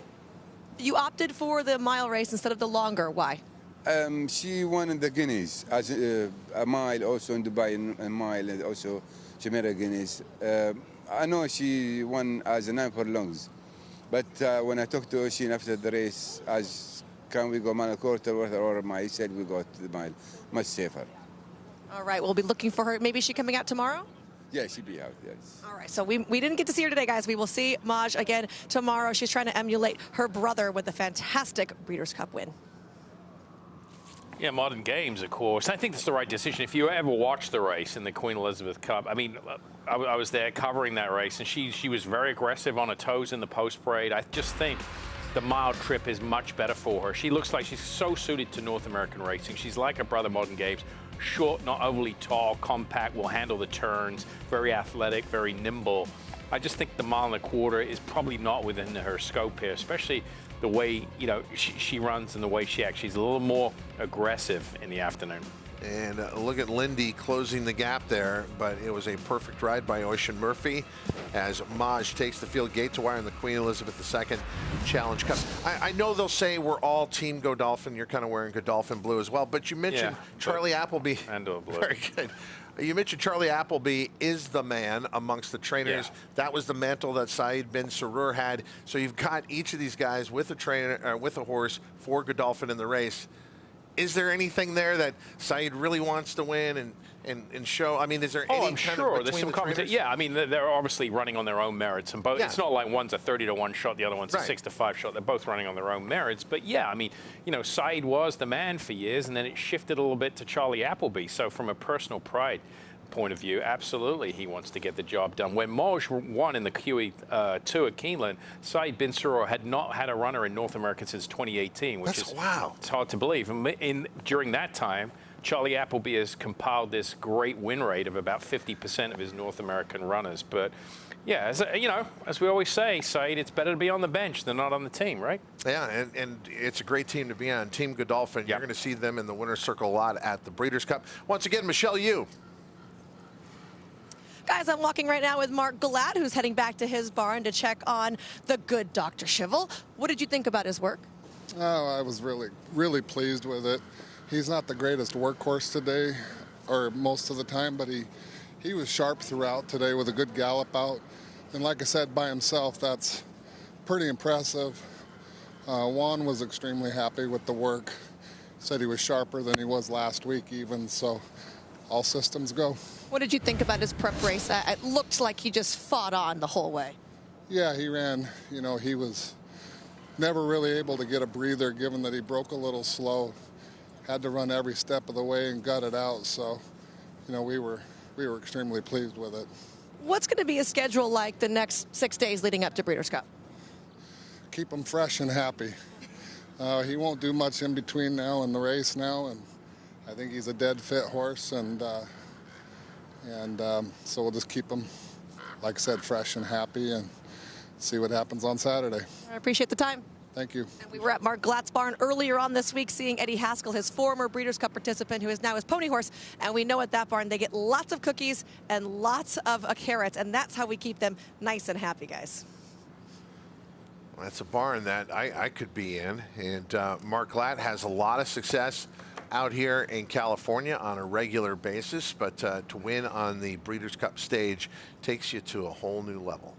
No question about that. And Mark Glatt is really, over the last 10 years here in Southern California, he's come up from a claiming trainer all the way up to the ranks to where he's established himself as a very high win percentage trainer across the board, all types of horses. Oh, this might be the year for Dr. Schivel in the Cutter Breeders' Cup Sprint.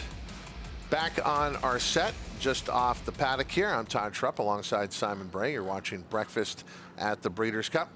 Private Creed, we were talking about maybe he needs a little bit longer than 5 furlongs, but it is what it is. You've made it here to the Breeders' Cup, and now you got to prepare as best you can. It will be 5 furlongs on the turf, and watching Private Creed about to launch. Let's take a look. Steve Asmussen, obviously the trainer of Private Creed. So, is it me or all the Steve Asmussen horses we're watching, they seem really eager this morning? Yeah, they are. They're eager there, because he likes them to walk slow, so they've got to slow them down. You're dealing with a sprinter here, so you just sit against them in middle of the track, well, not middle of the track, path 3 there, and you can see this horse, I guarantee the instructions were to go a half mile in 50.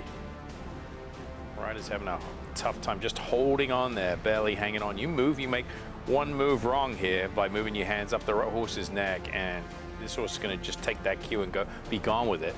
He was 0 for 5 on the year, and then he went to the old dueling grounds, Kentucky Downs, and took the Franklin Simpson to get a much-needed win, and now a spot in the Breeders' Cup Turf Sprint. Is there any advantage? We're talking about the post position draw looming tomorrow. Any significant post position advantage in these 5 furlong races on the grass at Santa Anita? Because at Del Mar, the inside was always great. The inside was always great, yeah. I don't think so. I don't think you want to get hung too wide here at Santa Anita. Really, any 5 furlong turf sprint. All right, I've been reaching out for tickets. You have a simple place to go. It is to breederscup.com/tickets. Be part of the 40th edition of the Breeders' Cup. Don't miss out. Again, contact the Breeders' Cup now. Still lots of good tickets available. We'll be back with Breakfast at the Breeders' Cup. Daredevil, returning to stud on U.S. soil.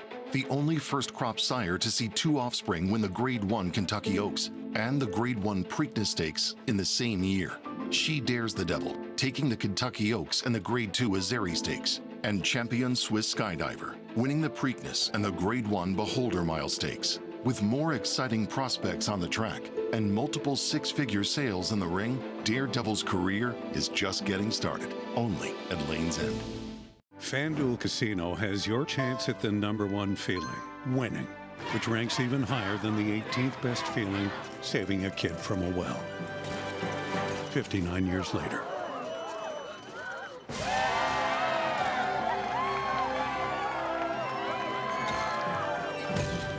Find the #1 feeling winning on FanDuel Casino Reward Machine. Free to play every day with a chance at a $2,000 top prize. Hey there, it's Craig Carden. I know I can't believe it either, but the World Series is officially here. So if you're choosing to make a wager on the series this year, please be sure to do so responsibly. Gambling should always be fun, social, and entertaining. If at any time you reach a point where it's not all three, take a break, take a breath. Go to FanDuel.com/playwell. Go there right now. Run. Go there and learn more. I'm Mark, and I live in Vero Beach, Florida. My wife and I have 3 children. Ruth Ann and I like to hike. We eat healthy, we exercise. I noticed I wasn't as sharp as I used to be. My wife introduced me to Prevagen. So I said, yeah, I'll try it out. I noticed that I felt sharper. I felt like I was able to respond to things quicker. And I thought, yeah, it works for me. Prevagen, at stores everywhere without a prescription. FanDuel's Breakfast at the Breeders' Cup is presented by Fasig-Tipton and by Windstar Farm.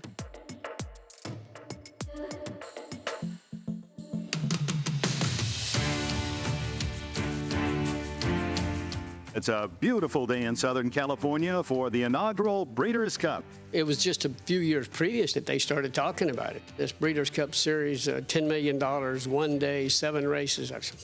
Not in my lifetime. At the time, there was only $1 million race in the country, and that was the Arlington Million. I just couldn't envision 1 day with $10 million on the line, 7 races, and of course, culminating with the Breeders' Cup Classic at $3 million. And Breeders' Cup week, I didn't have the mount on him. Eddie Maple was going to ride him. Eddie had a call on track Baron, and I was able to make connections of Wild again and secured the mount, and he just ran the race of his life. They're off, and the Breeders' Cup Classic and Muggety up to take the lead. He's bearing out now as they pass the stands the first time. Muggety, he was in there for one purpose, to make sure that there was a realistic pace for a slew of gold. Going under the wire the first time, Muggety seen something inside. He kind of ducked out a little bit. When he did, Wild again took a step out. I was laying second at that point, and as soon as I moved my hands on this colt, he locked on and just sold out. He's running off around the first turn, which was not by design. And Wild again emerges with the lead. Precision is down the outside. Muggety toward the rail. The first quarter, a snappy 22 3/5 seconds. They enter the backstretch. Then he was trying to run out, run off, doing everything wrong in the body of the race. We turned for home, and here comes Slow Gold run up on the outside of us, and I thought for sure he would throw in the towel that day, but I don't believe I've been on a horse that has tried any harder than he did that day from the quarter pole to the wire. He certainly refused to give it up. They're in the final furlong. Wild again, desperately holding on to the lead. Slow Gold is right there in between horses. Gate Dancer on the outside. What a finish. Wild again, Gate Dancer, Slow Gold in between them. Those three in a dramatic finish, and here's the wire. We went under the wire, and of course the numbers are flashing. Inquiry, and Angel claimed a foul on both Lafitte and myself. After looking at the film for I think 9 or 10 minutes, which seemed like 9 or 10 hours, it was a long time in coming. But they took Gate Dancer down, decided that he contributed to the bumping more than Wild again, and left us up for the victory. That race in and of itself certainly boosted my career to the next level, and subsequently had a tremendously successful racing career.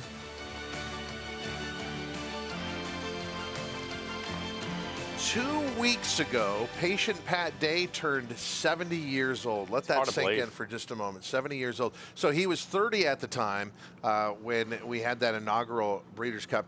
Of course, Hollywood Park no longer with us, but that was the launching pad.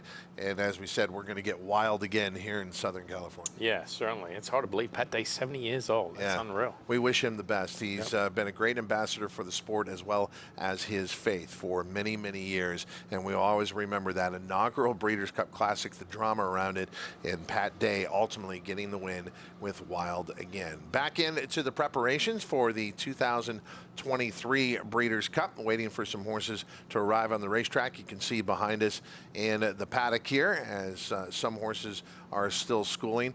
We also have the preparations for racing during the afternoon. They will be racing here today. As far as the schedule ahead for the Breeders' Cup, as you know, Future Stars Friday, this Friday, then Saturday as well, a championship day. But there will be racing on the Santa Anita calendar for Thursday, so they will resume after the Sunday card on Thursday. We'll resume with more Breakfast at the Breeders' Cup right after this.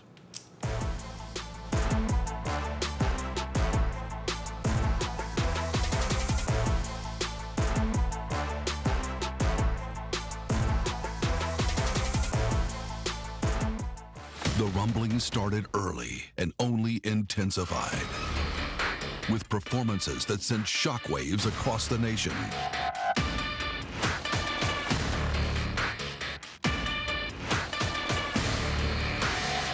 At the center of it all, Epicenter is at the top of the 3-year-old class in the Run Happy Travers. Epicenter, 3-year-old champion by Not This Time. Coolmore America, home of champions. With NetJets, travel will always be personal. We do everything it takes to make every flight exceptional. Every single detail of your experience is personalized, just for you. As our standard is not just to meet our definition of perfection, it's to exceed yours.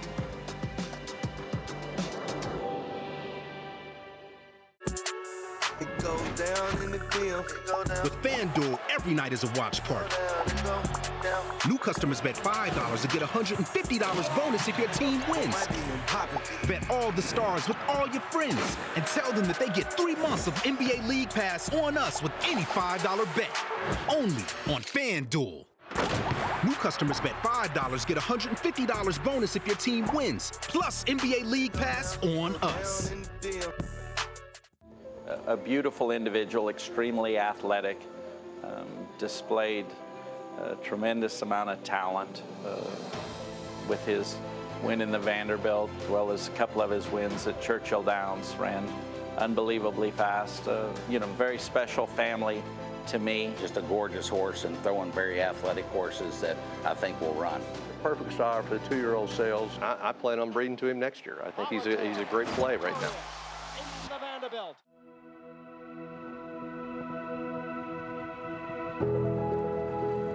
As horse racing's greatest take the stage at the Breeders' Cup, we're working to provide an ecosystem of care to keep these athletes safe. With comprehensive veterinary examinations starting weeks before entry, up until they leave the starting gate. With extensive racing, surface testing, and measurement protocols.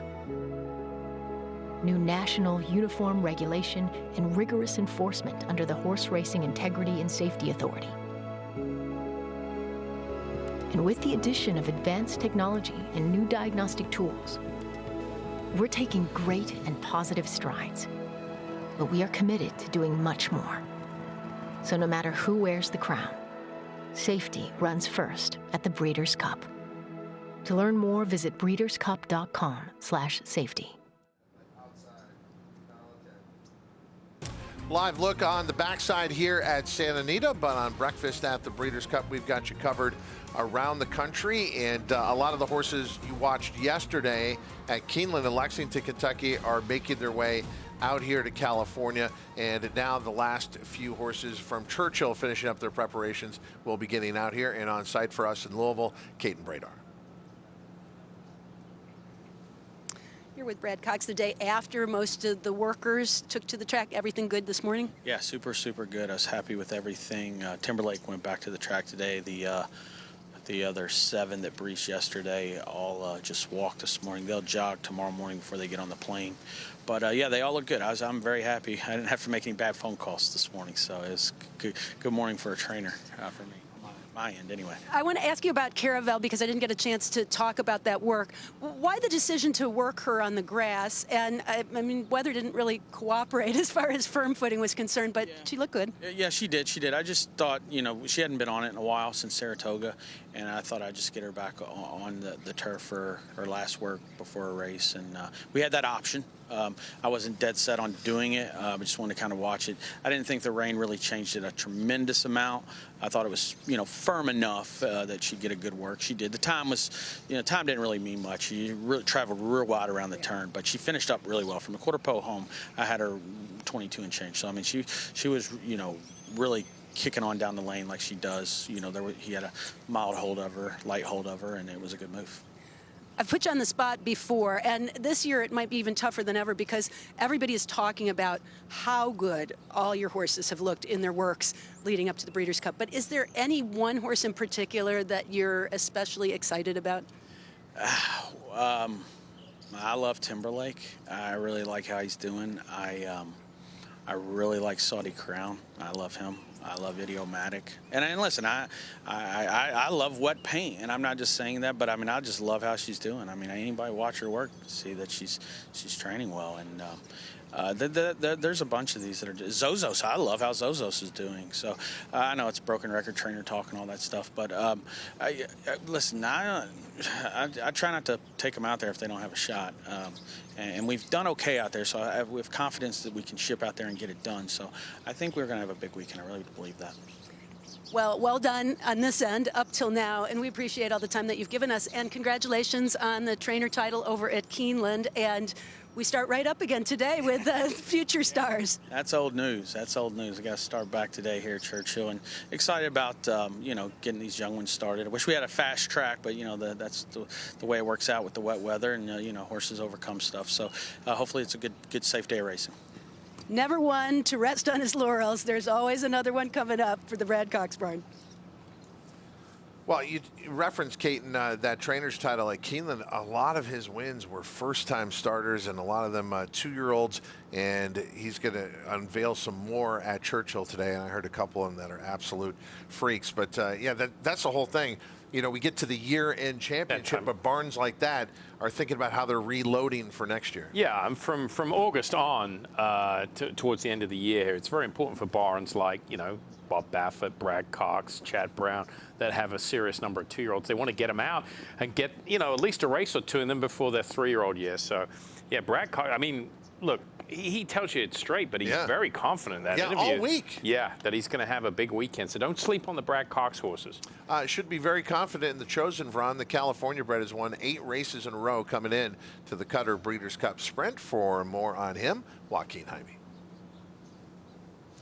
Yeah, Todd, it's an 8-race win streak that nobody's really talking about for this California bred. Won 8 in a row, 17 starts, 13 lifetime victories for this horse right behind me. A California bred who's banked over $1 million. He just got a bath a few moments ago. He was on the wash rack about 10 minutes ago. They just put him back in his stall here for the chosen Vron, who's coming off a victory for this California bred. He's won on the dirt, he's won on the turf, and then he just got his grade 1 victory in the Bing Crosby, and that was a win and you're in for the Breeders' Cup Sprint. So he punched his ticket to the Breeders' Cup Sprint. He worked yesterday on the training track going 4 furlongs in 47 seconds. I just got off the phone with his trainer, Eric Kruljack, and he told me that the reason this horse works on the training track, he said most of his works his entire life have all come on the training track. Eric Kruljack told me that it doesn't matter if it's a turf horse or a dirt horse in his barn. Usually the majority of his horses all work on the training track. He just said it's personal preference for a trainer to go ahead, at least for him, to work all his horses on the training track.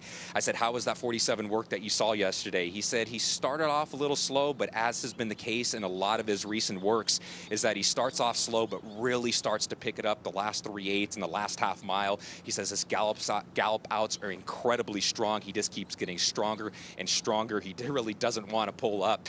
So for the chosen Vron, who just had a really good work, and Eric Kruljack very happy with what he saw on the training track yesterday going 47 seconds. Now, he has not run since the Bing Crosby in late July at the Del Mar Thoroughbred Club. Eric told me just a few moments ago that really has been by design. They decided immediately after the Bing Crosby that they wanted a fresh horse going into the Breeders' Cup Sprint. And Michelle Yu, Eric Kruljack said, this is a really tough race that we're headed into. I said, yeah, but, one of those reasons it is a tough race is because you have one of the tough horses in there who's won 8 in a row. Michelle, the chosen Brawn, going for 9 in a row and looking to be another Calbred winning a Breeders' Cup race. I love that, Joaquin, all about the Calbreds. I want to introduce you to a former Breeders' Cup participant. This is Juniper Pass. He actually ran in the Breeders' Cup Marathon back in 2012. And he's still out here at the racetrack because he is the stable pony for Ray Bell. As you can see, he is sweet as candy. And it just goes to show you that these racehorses, their careers are not finished once they're done on the racetrack. There is plenty more for them to offer for many, many years to come.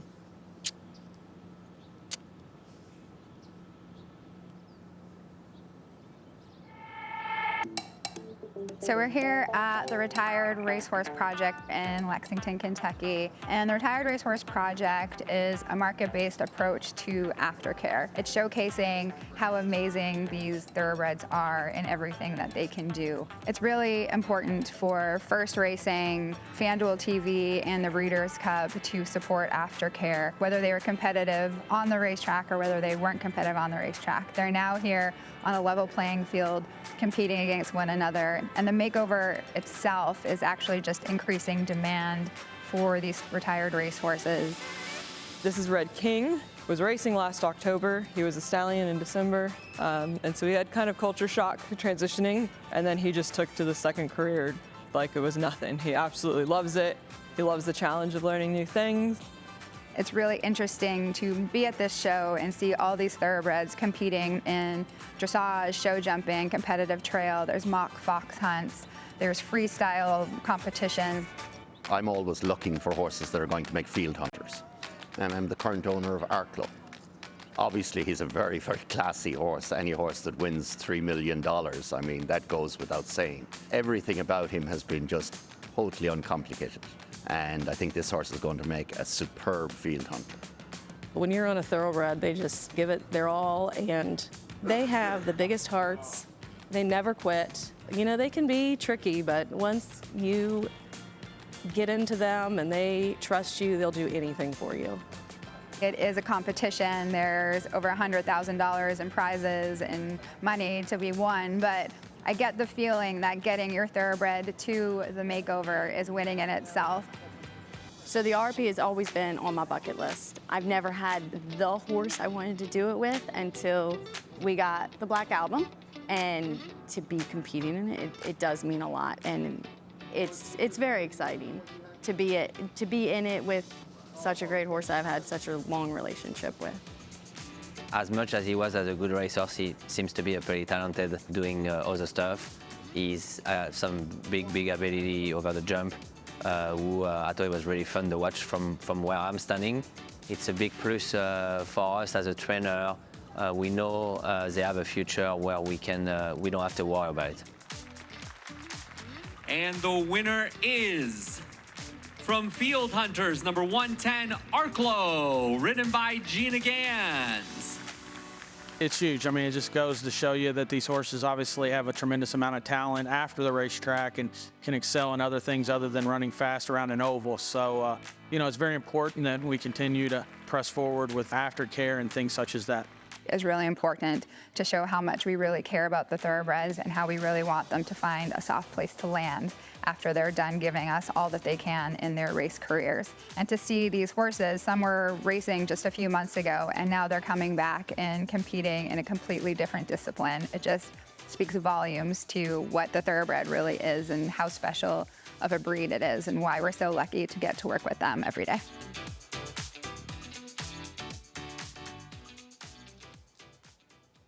The thoroughbred is such an amazing animal. We get to see them not only on the track, but doing all these jumps. We also get to see them in polo, in trail, in barrel racing, as therapy horses. I just love the thoroughbred. And if you guys are here for Breeders' Cup, do note that Karma is going to be in attendance. And Karma is how we place horses for aftercare in California. It's exclusively for horses that have raced in our state. But one of their headliners is Red King, and he tore up something fierce over at the Retired Racehorse Project at the makeover. He was doing a freestyle. He was a graded stakes winner here in Southern California, and they're going to bring him out and show off what he's got here during the Breeders' Cup. So if you're on track, you'll get to see some of the aftercares up close and personal. But they're near and dear to my heart. I've even got one of my own. His name is Kono.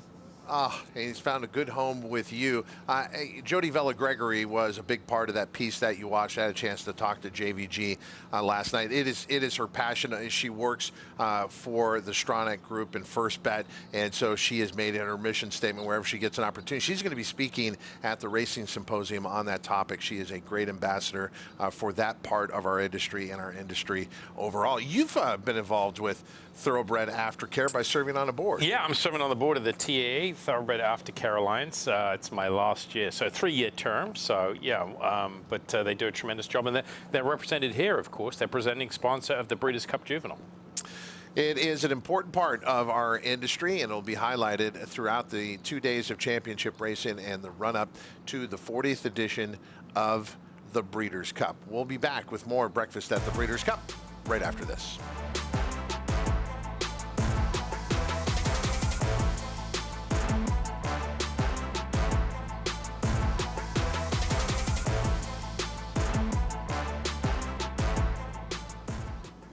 The Run Happies are running, the Run Happies are selling, the Run Happies are winning. Eclipse champion Run Happy is showing a new dimension with winners on turf, dirt, and all weather. A record-breaking sprint champion, Run Happy is also showing winners at all distances. The son of Run Happy, Nutella Fella, has won the hopeful. One happy mama wins the Iowa sorority. Run Happy, price for value, and standing strong at Claiborne Farm. Garbage time. That phrase never sounded quite right, because no part of football is meaningless. So while some folks see garbage, FanDuel sees treasure.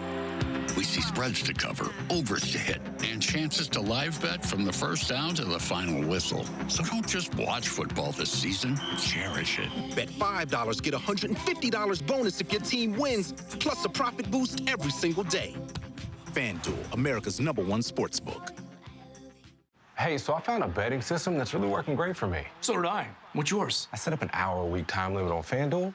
I can also set up wager limits, so I only bet what I can afford, and betting stays fun. Right. So what's your system? What's that? Your system. What's your system?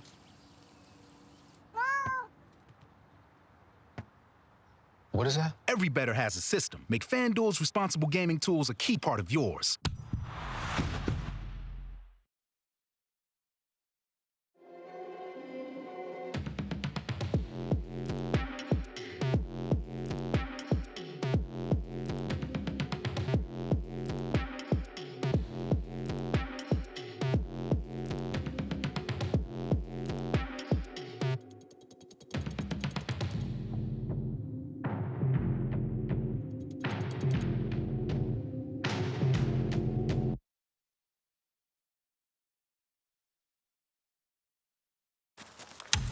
Welcome to Breakfast at the Breeders' Cup. If you are a fan of horse racing, you should be here. We've got plenty of Breeders' Cup contenders waiting to go on the track. We are inside the horse van. These are the filly contingent. We're so fortunate to see so many of these horses in the Breeders' Cup. He floats. He's very, very good. He's very light on his feet. Just an outstanding worker.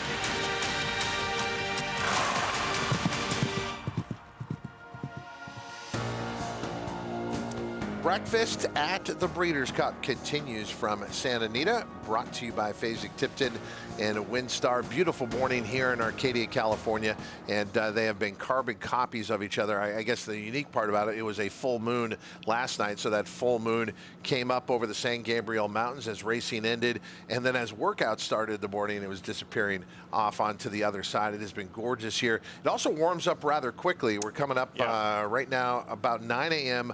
local time, and the temperature is well past the 54 degrees that we started at, headed towards 70 real quick here.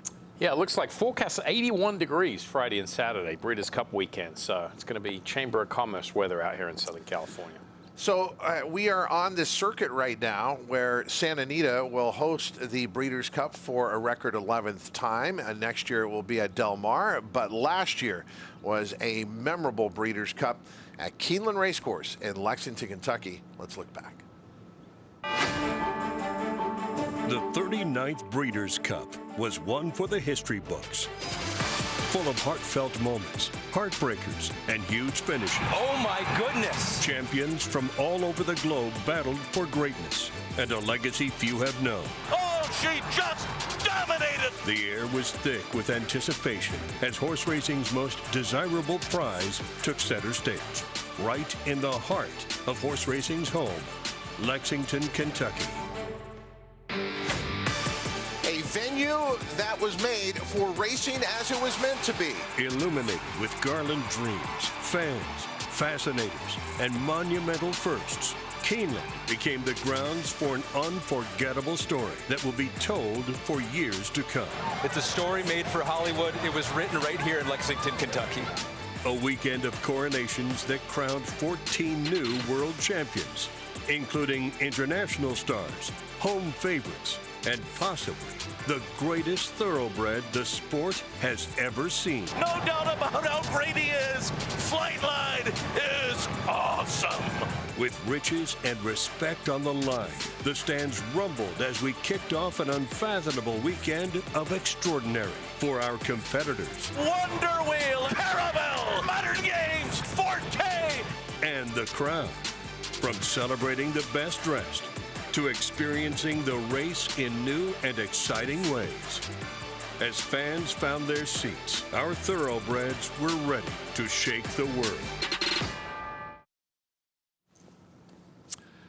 The Breeders' Cup, it has been evolving over the previous 39 runnings, and it's going to be even more special here at Santa Anita. Keeneland has been a phenomenal host 3 times now, and the record 11th time coming here to Santa Anita. And if you have not been to Santa Anita, this is the perfect time to be here. Don't forget about finding out tickets at breederscup.com. Let's get back into the preparations. We're anticipating Cody's Wish. Had been out on the track earlier and now back at the barn. There is Michelle Yu. Thanks, Todd. I'm joined right now by Damon Ains, who we normally see like this. But today we get to see all of you.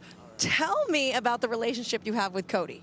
He's very, very nice, I can say it. He's one of the best horses I've ever been on since like 20 years I've been riding. It's so amazing to be here with Bill Mott. It's my first time at the Breeders' Cup. It's a really good experience for me. Thank you. What do you feel like when everyone's watching you out there? Sometimes I feel a little nervous, I'm not lying. So the amount of cameras and things on me, sure, I feel it. Okay, he looks super strong. I want to see your guns. Okay, I got to say, when I talked to Neil Pazanski the other day, he told me you could hold an elephant from peanuts. Oh, my God. Maybe he was just accelerated. Is he really that strong, or is it kind of a nice balance once you get there? He's really strong when he's ready. He's of his days. Someday he could really pull in you and go in for it, but I know what to do, and I have it, so I just do the right thing. Do you chat with him or sing to him? Yeah, I talk to him a lot. Cody, behave yourself now. It's not time for this. So, you know, he understand, and I understand what he needs. How long have you been getting on him? I could say about 2.5 to 3 months now. Yeah. And what was it like the first time? Did they tell you, hey, this horse is super strong? No, the first day I get on him is like they didn't say he's strong or not.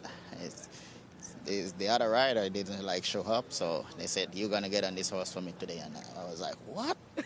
So it's good to be on him. And I hear and I get on a lot of good horses too, so it's really nice. You told me that you kind of know what to do with him now. How long did it take to figure out how to have a nice balance between the two of you? Well, maybe a week to figure him out. Yeah, so from that, we go good. And I want to ask, Neil does work him for the breezes, right? Yeah. So what do you think when you watch someone else ride your horse now? No, I mean, I've been doing this for a pretty long time, so I just said, okay, Neil, today you just go along and do this. All right, I got to say, Bill Mott told me, let's see how many words you can get out of Damon. I think I did a pretty good job. Thank you very much. I appreciate it, right?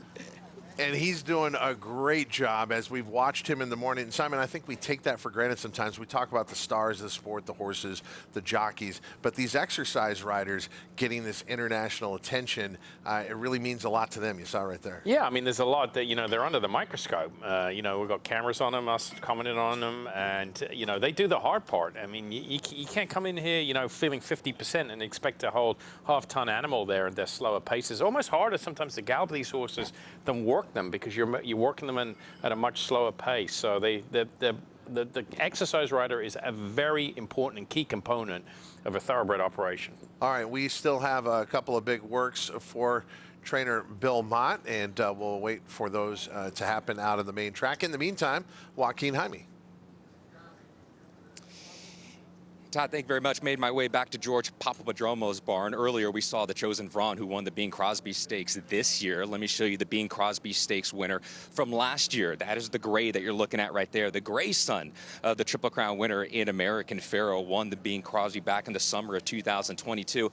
Look, let me take you back 4 years ago, refresh your memory. Remember when this horse was second in the American Pharoah Stakes as a 2-year-old? He was supposed to be running in the FanDuel Breeders' Cup Juvenile that year. It didn't work out. He's had his issues. He's had his injuries, and it really took George and the team a little bit to really get this horse at his best and get him at his peak. And he showed when he's at his best and he's at that peak that he's a really, really good racehorse. You know that there's a soft spot in the hearts of Rustin Kretz, the owner, and George Papadromo, because this horse that you're looking at right here in American Theorem, he provided them with their very first Grade 1 victory when he won the Bing Crosby Stakes. He ran in the Breeders' Cup Sprint last year. He was 8th at 11-1 behind Elite Power. He was mid-pack.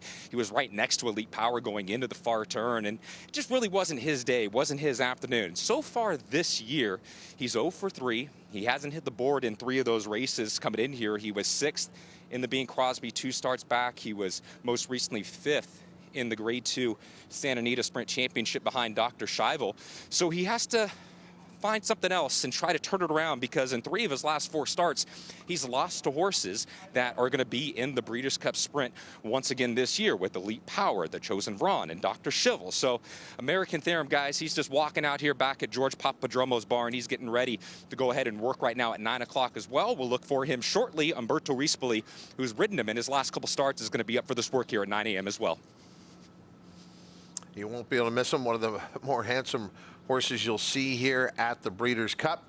And even if he ran that race, that Bing Crosby, that not good enough. Yeah, that's that Joaquin was alluding to. Sorry. Yeah, he's got to run a lifetime best to ultimately win the Cutter Breeders' Cup Sprint. Let's take a look at the pre-entries for that race. Remember, we're drawing post positions tomorrow at the Pasadena Civic Auditorium. But the horses that are expected to draw into the race led by Elite Power, but it is not going to be an overflow field. No, it's surprising, really. Light on numbers. Dr. Schivel, Elite Power, Gunite would be obviously the major players in this division. Nakatomi for Wesley Ward. What does the Chosen Vron have to be scared of? Nothing. Nothing. I mean, Elite Power and Gunite, yeah, he hasn't met them. Right. But he does nothing but win. He doesn't know how to lose, and he loves it here at Santa Anita. And he'll be a very fair price. As mentioned, trained by Eric Kruljack. His son Ian has already beaten Dad to a Breeders' Cup win as he took the Breeders' Cup Filly and Mare Sprint. So the family tree certainly knows how to win on Breeders' Cup Day. No question about it. But yeah, I mean, there's no reason why you shouldn't put Chosen Vron in your business. I mean, everyone said, well, he's beaten Calbert. No, the win in the Bing Crosby last time out was legitimate. He came and ran down Anarchist, who had the lead mid-stretch. Waiting for horses to get back out on the racetrack here on breakfast at the Breeders' Cup. Dare Manor for the distaff. Bob Baffert obviously has a lot of busy mornings here at Santa Anita. Certainly has for the Breeders' Cup. We've been talking about his juveniles, but Dare Manor comes in on quite a win streak in her own right to the Longines Breeders' Cup distaff. No surprise what she'll be trying to do early. She'll be trying to get out there on the lead and take the field gate to wire, but she is facing a fantastic field, obviously, in the Longines Breeders' Cup distaff with horses like Idiomatic, who like to be in that spot as well, yeah, who are coming in. It's going to be hot up front. Pace is going to be swift. Post position, Baffert mentioned it. It's going to be key. Idiomatic wants to be up front. Dare Manor wants to be up front. Randomized likes to be up front. you know, and that could set it up for Pretty Mischievous, who likes to sit from off the pace there, trying older horses for the first time for Brendan Walsh. The Longines Breeders' Cup Distaff on Saturday, November 4th here at Santa Anita. And Adair Manor getting ready to come out onto the racetrack. And her workouts usually are pretty fast. A lot of times she'll earn the bullet designation, the fastest workout of the day at that distance. Joining the field as they come out onto the racetrack, Andy Biancone. Todd, we're here with assistant trainer Jimmy Barnes and Eric Garcia, the regular exercise rider of National Treasure. Eric, you always told me that this is the horse, this is the reason why you can't go out, because he's quite a handful in the mornings. Can you tell me how he's been feeling as of late? He's been feeling really good lately, and he's been training really good. With Jimmy, he's been helping me a lot, taking him early in the morning, getting him to relax, and he loves the track here. He loves it. Is he more relaxed than he was over at Del Mar and galloping for the Preakness? Yes, for sure. Especially, well, we loved him the way he went in the Preakness. That's how we want him to go, and he has been doing good here. What's the game plan for the morning work right now? I'm not sure yet. Bob hasn't gave us any directions, but we're gonna back right now and maybe go half or 5/8. Amazing. Well, you both look fantastic. Thank you so much, Mr. Jimmy and Eric. Bye. Back to you guys. And Simon, those directions can come with the radios that Bob Baffert uses. That's why he hasn't got any. Get them via walkie-talkies. You see the riders have the radios and the walkie-talkies. Bob Baffert was one of the first to pioneer that. A lot of people looked at him like two heads when he was doing that, but why not? Take advantage of it, limit the risk, and give the exercise riders some cues during the workout as well. There you can see that radio on the left hip. No different to the Formula One communication between car and pit, the pit lane there. What about this spot for National Treasure, the Big Ass Fans Breeders' Cup Dirt Mile? I think it's a tough task for him, to be honest with you. Even tougher task is the Cutter Breeders' Cup Sprint, but American Theorem going to give it a shot, and he is out on the racetrack now. And it is fascinating how, with Bob Baffert, so many of his horses built for speed no matter what race that they're in. And then you have a sprinter like American Theorem, and you can take a different approach with this horse. And taking a look at his training pattern, what have you seen from George Papadromo and what he's trying to do with American Theorem? Well, he's got a good foundation under him. He last raced on the 30th of September here, and made the lead. Maybe he needed that race and flattened out a little bit. He comes back with a good 6 furlong workout. So, I mean, fitness shouldn't be an issue now. Second off this layoff here, he seems to work pretty consistently, anywhere from 5/8 to 3/4. But it's just, I just don't see him being good enough to win this race. But short field, you never know. Yep, he will need some help up front as far as the pace. But look, it's the Breeders' Cup Sprint. Even if you have someone up there, they're usually dialing in some really quick fractions. But there should be a solid pace, maybe even contested in this year's version of the Cutter Racing Breeders' Cup Sprint. And then that would be the other thing with American Theorem. He did have that big win going 6 furlongs in the Grade 1 Bing Crosby. His big win here at Santa Anita was 7 furlongs in the Grade 2 Triple Bend. American Theorem about to break off here shortly for his final major move before the Cutter Racing Breeders' Cup Sprint. And you see all the activity around him. This is where we saw earlier when Andy was guiding a horse out onto the track, and they've got to stay focused and have their release point all in play. And we're going to be going 5 furlongs here for American Theorem. Umberto Rispoli in the saddle. Looks like he's working solo. Those horses to the outside, and that's a couple of John Sadler runners or trainees to the outside. So, I mean, this horse, at the age of 6, he knows exactly what he's doing here. Probably same routine. They let him just ease away from the pony here. And again, not an aggressive horse. And he, and you would see that in his races. We've seen Elite Power earlier this morning. Bill Mott said he wouldn't do much around there if he worked on his own. American Theorem just getting a little more aggressive as he gets closer to the rail and knows exactly what his job is. Pretty easy ride here. Son of American Pharoah out of the Maria's Mon Mare, Mighty Renee, bred by Sierra Farm in Kentucky. It's American Theorem. You're watching him live here on Breakfast at the Breeders' Cup, preparing for the Cutter Breeders' Cup Sprint. He's just, you know, his grade 1 wins. You just have to, one of the advantages of past performance, the advent of time, right? You look back, gotta have her, or got her number. Yeah. He's beaten that horse a couple of times. And, you know, once he gets a little tougher, you know, against the Chosen Vron, Dr. Schivel, Elite Power, you know, he gets found out there, that's all. Looks sound, looks great. And for a horse like this who finishes from off the pace, is the bigger part of the workout the last 220 yards here? Yeah, you know, obviously he runs like that, so you want him to finish up. All horses you want to, in that workout regardless, want them to go hopefully a little quicker the last part than the first part. So Umberto Rispoli just sitting on him here. They clearly don't want to do too much. Yeah, they're not looking to have a bullet workout here. Most of the 5 furlong workouts for American Theorem have been in about the 1 minute range and don't even come close to being a bullet workout. So they're doing exactly what they planned here with American Theorem. His final work before the Cutter Racing Breeders' Cup Sprint. Adair Manor, on the other hand, she might be trying to get a bullet workout with whatever distance they'll be going here today as she prepares for the Longines Breeders' Cup Distaff. 3 of her last 4 workouts have been the best at the distance, the best time. She's a very fast workhorse. She's a fast racehorse in the afternoon.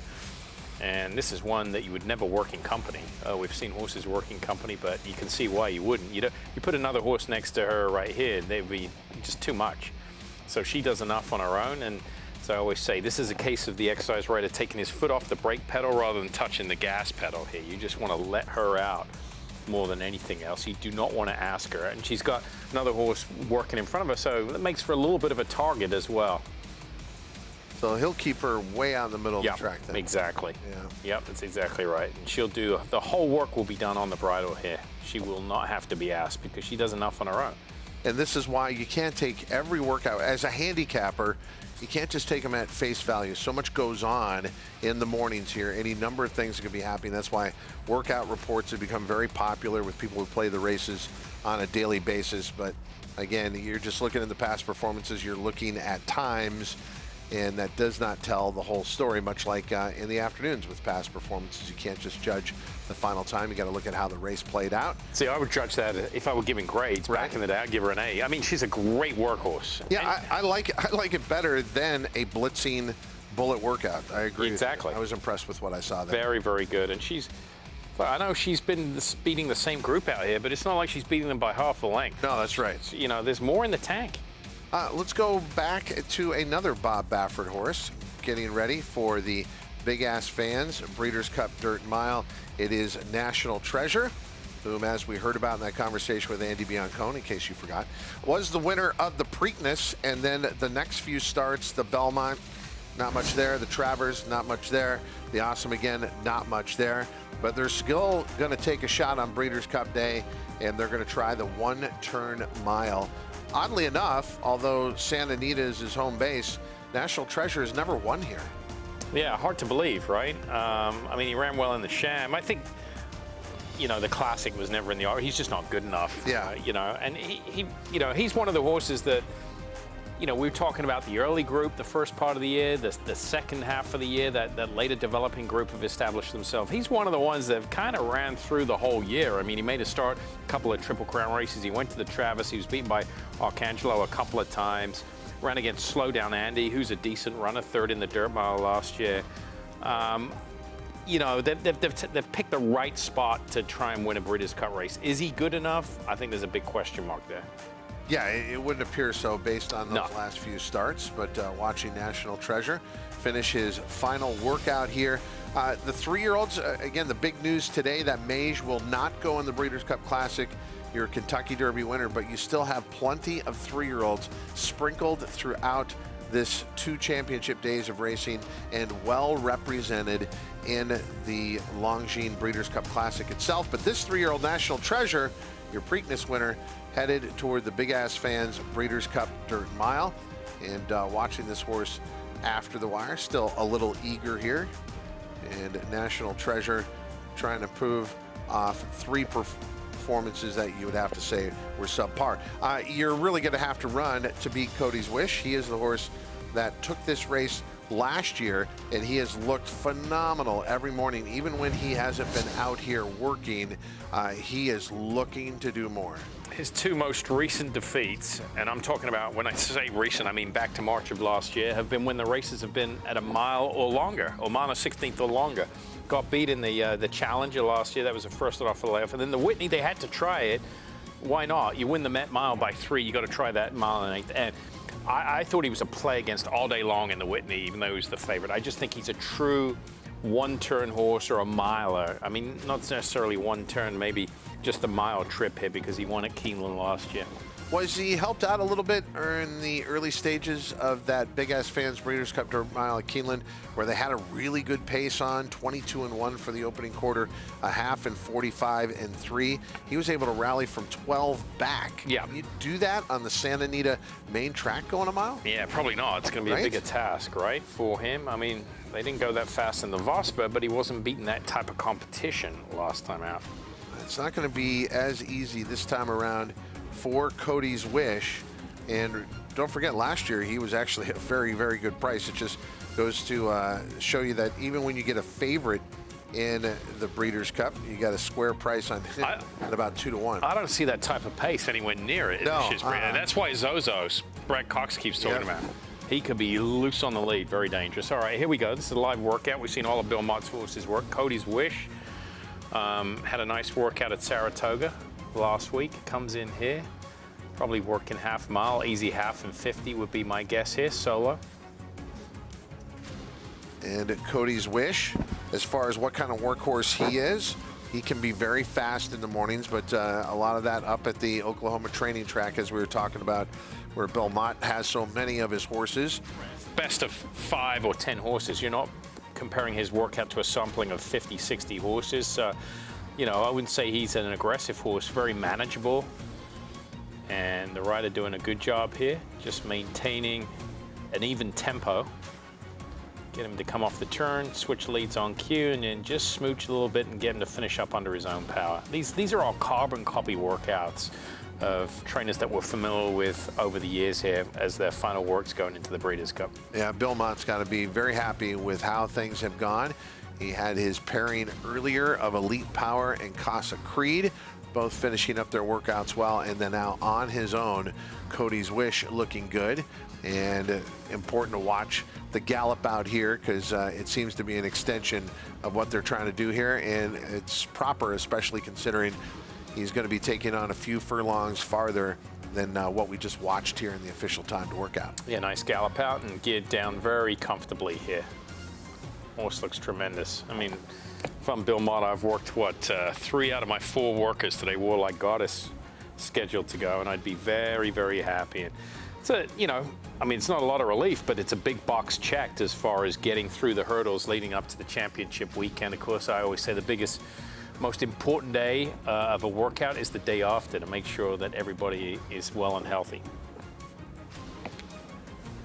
So Bill Mott will not be here with the numbers that a Todd Pletcher barn or Brad Cox barn has, but he is here with the quality and can walk away with a few wins on the Breeders' Cup. Joaquin? George, you told me earlier this morning, American Theorem, working 5 furlongs here in preparation for the sprint. How'd he go? Good, he went well, good. Did it nice and easily, easy 5/8, and yeah, doing great. You got another horse working right now as well, Balladeer. Really improved his last 2, including a victory in the John Henry. A turf horse working on the dirt. What'd you see this morning from Balladeer? He's training great as usual. I mean, we've been training him on the dirt since he won the John Henry 2, and even before that, he's been training on the main track. So we just kept the same thing, doing with what we're doing with him, and he's kept his form coming out the John Henry 2, and it's doing great too. He looked great today too, breezing easy half a mile.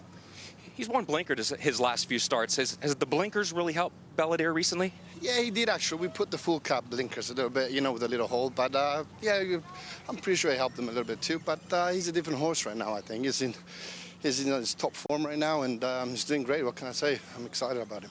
And lastly, back to American Theorem, looking for his first victory this year. What does American Theorem need to do in the Breeders' Cup Sprint this year to turn things around for him? I mean, hopefully we get a good post. Last two starts we had the one hole. That didn't help going 3/4. But yeah, he's come out of the races good, training good, and hopefully we get a good post and see what happens. Thanks, George. Appreciate it. Thanks. And a look at the main track here. American Theorem having finished up earlier with Cody's Wish, carrying 46 and... Was it 46 and change? Yeah, it was. Wow. It was very, very quick work. It didn't look like it, though. It didn't. That's deceiving. That's why. Made it more impressive. We'll see how that ranks up with other horses who worked that half-mile distance. But another look at American Theorem, who George Papadromo has always had confidence in from his 2-year-old season, but had to be very patient with to ultimately get him to be a Grade 1 winner.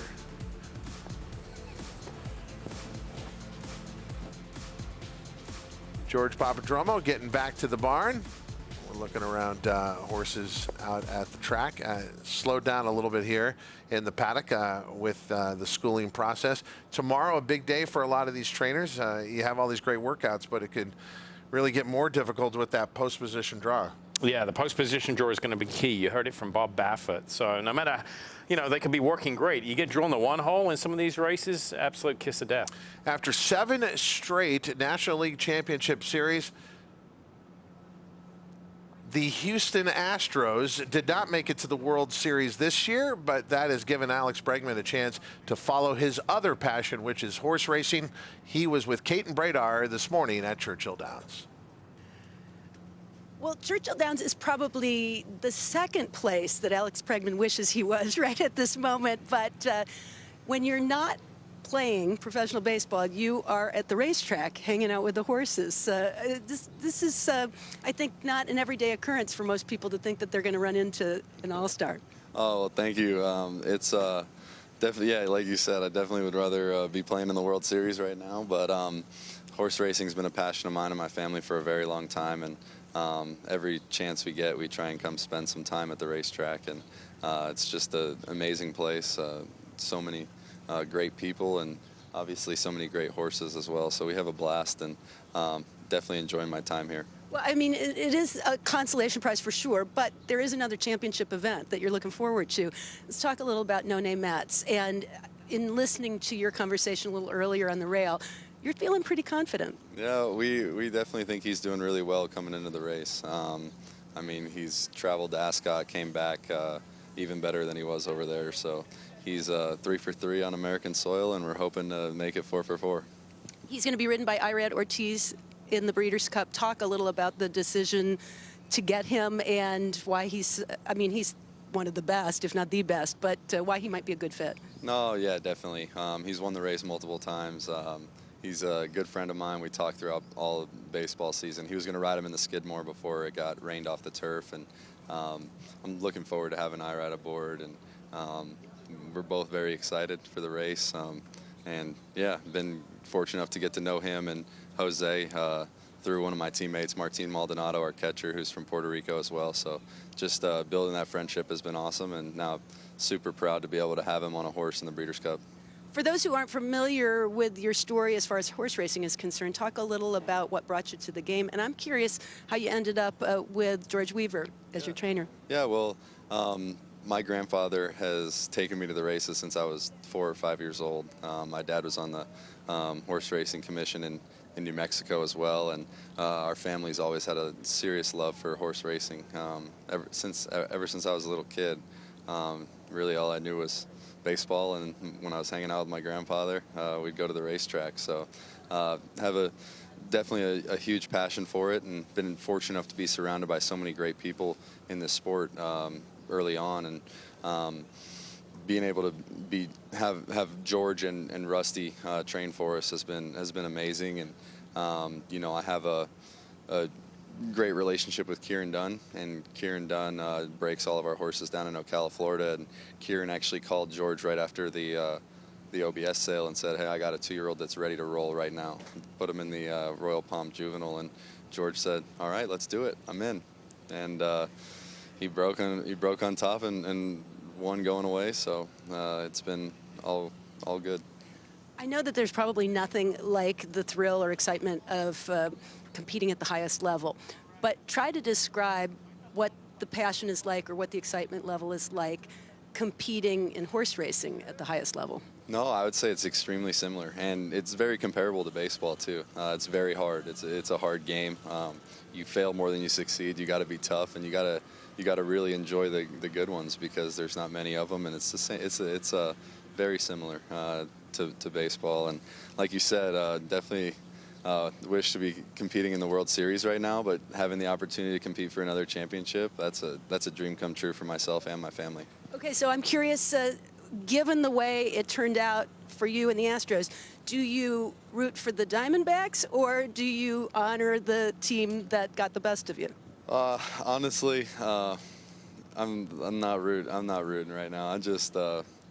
I'm enjoying the World Series because I'm a baseball fan. I love watching baseball, so I'll watch all the games. But I'm rooting for the Astros to come back and win it next year. And for no-name Mets. And definitely for no-name Mets in the Breeders' Cup. Can't wait to get out to California. We have a filly running today here in the Rags to Riches, but right after that we'll go back home and head out to California for the Breeders' Cup. Well, it's a real privilege to talk to you, and we wish you the best of luck. Thank you so much. Appreciate it. A lot of fun catching up with Alex, and also even more fun watching him watch his other horses on the track this morning and checking out the training in general. He's a true horse racing fan.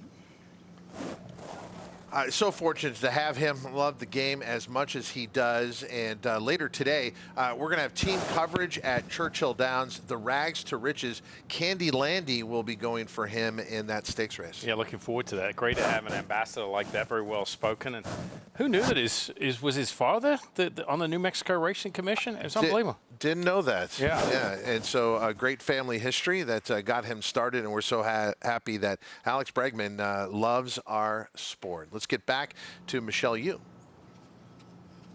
Oh, guys, I'm walking with Bill Mott, who just had Cody's wish work, and now We're Like Goddess is on track. What was your thoughts about Cody?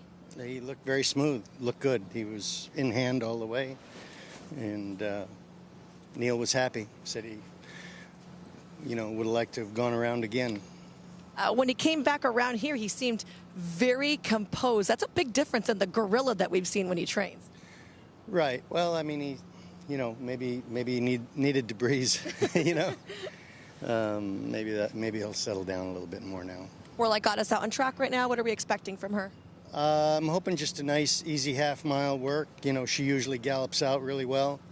Just, I guess, the old term maintenance work, you know what I mean? And just as long as the work's in hand and on the bridle and she's moving well, that's all I care about. Oh, I appreciate it. George Krikorian standing by. Yes. George, can we bug you real quick? George owns We're Like Goddess, bred We're Like Goddess as well. What's it feel like to be out here with the excitement of Breeders' Cup? Oh, it's pretty special. What's it been like to have a filly like We're Like Goddess? It's hard to express. It's just really special to have a horse like her. Mm-hmm. What do you think is some of her best attributes for you? Her best attributes? Her attitude and the way she runs all the time. She's very consistent. Mm-hmm. So, are you thinking about adding her to the broodmare band? George breeds a lot of horses, obviously. I don't know yet. We'll have to think about that. It's been really great for us as racing fans to get to have her around for so long. What's gone into the thought process into keeping her racing? Well, physically she's in great shape and she's running at a high level. Mm-hmm. So she'll tell us when things change, if they do, and hopefully they don't change for a long time. I appreciate the time. I'll let you watch your filly work now. George Krikorian, owner and breeder of We're Like Goddess. And as humble and nice of a guy as you will find. Very successful. If you're in California, you know Krikorian Theaters. If you're in Lexington, Kentucky, you know Lex Live. That is his development, the bowling alley, the theaters down there. And I highly suggest you get down there. We had a fun time when we had the Breeders' Cup last year at Keeneland. He hosted our breakfast crew over for an evening of bowling and food. We always wish him well. And he's a self-made man. His story is remarkable. And now he gets to pursue one of his big passions here. That is thoroughbred racing and breeding. Has a number of great horses that he has bred. And when you look at Warlike Goddess, she was bred by Calumet Farm in Campaign, but has been a bargain when you look at where her career has gone from where they started. Cost $30,000 through auction. She's made over nearly $2.5 million. And, you know, we heard from Bill earlier this week, she's a filly that trains the wrong way. She goes clockwise on the inner track because she's so aggressive. You could see her getting away from the pole there. She can be a little aggressive, but moves nicely. Took her out late, quiet racetrack. I would assume that had a lot to do with it. This is a filly that probably during training, if she gets in a lot of traffic, she becomes overly aggressive. And it kind of goes against what you see in a running style. When you watch her work, you know, you would think, man, she's a fast filly. She's probably aggressive in the afternoon. She's running 1.5 miles from off the pace. We saw, you know, Elite Power run 6 furlongs in some of the best races, sprint races in the world, and he can barely go around there in 51 on his own. So it just shows you how the horses work a little differently, but run a little differently in the afternoon. Are you adjusting your vest because you think that's the sound that's coming through the television right now? Yeah, was that me? No, that's not you. It wasn't me? There's someone out there adjusting a vest of some kind. I wonder, it's out on the track somewhere. We'll figure out where that was audio bleeding over is. It's definitely not us on the set. Warlike Goddess, you know, we talk about her big late runs, and you said you were kind of surprised that they ended up choosing the Breeders' Cup Turf. But if you look at... No, I think it's the right move. It is the right move. So if you looked at the depth of the Breeders' Cup Filly and Mare Grass versus the Breeders' Cup Turf, you think this is the right spot? I don't think it's to do with the depth. I honestly think it's to do with the distance. Okay. And the difference between 1.25 miles and 1.5 miles. She ran in the turf last year. I don't think field quality of field has anything to do with it personally. I think it's distance. I think absolutely that 1/4 mile makes a huge difference for her. Talking about so many horses who keep coming back and try and get that elusive Breeders' Cup win. We mentioned Casa Creed and the mile, and Warlike Goddess, who was so close in the Breeders' Cup Filly and Mare Turf, and then the 3rd place finish last year in the Breeders' Cup Turf, the half mile in 49 and 4. I guarantee you Bill Mott is really happy with this work. Okay, let's find out. I know what Bill Mott's very happy about, that this is his last worker, because then he gets rid of me. He's like, you're like glue. I can't get rid of you right now. But I see the smile, Bill. Were you as happy as they were on the set with this work? Yeah, she looked good. She was smooth as glass, and you know, hopefully she comes back as good as she worked. The boys on the set were talking about the choice between going in the fillies race and the boys race. Do you want to give us the definitive answer of why? I just believe going 12 furlongs is so much better for her than going 10. It seems like going 10 furlongs, she just doesn't have time to, you know, get her run prepared. I don't know what it is. She just seems much better at 1.5 miles than 1.25 miles. It just seems like she gets going a little bit late going 10 furlongs. Oh, I appreciate all the time that you have spent with me today. I will leave you alone now for the rest of the morning. Well, come back anytime. All right, you guys heard it. I'm allowed to bother Bill Mott some more. And just to correct myself, also, George Krikorian does own Warlike Goddess. He didn't breed her, although he did breed, just FYI. Well, yeah, the 12 furlongs. That's the difference. It's nice when trainers confirm what you're thinking on the outside. Yeah, I'm glad Bill's on the same page as me. George Krikorian. Well, you know, the other thing we talked about, she needs the right ride. Junior Alvarado gave her that ride last time out, but she's been through a couple of riders. As we said, you know, at Del Mar a couple of years ago, they thought they were the best horse. They did not like the ride they ultimately got. They only lost by a half length. Thought they could have waited a little bit longer as far as making the move, so they made a change. And then towards the end of this year, didn't like how she was necessarily being handled. And so Junior Alvarado seemed to give them what they wanted last time out. Not an easy filly to ride no, because of the nature of her running style. She comes from so far back. You got to time her perfectly. And yeah, she made the lead pretty soon at Del Mar a couple of years ago. So hopefully she gets everything to go her way here next weekend.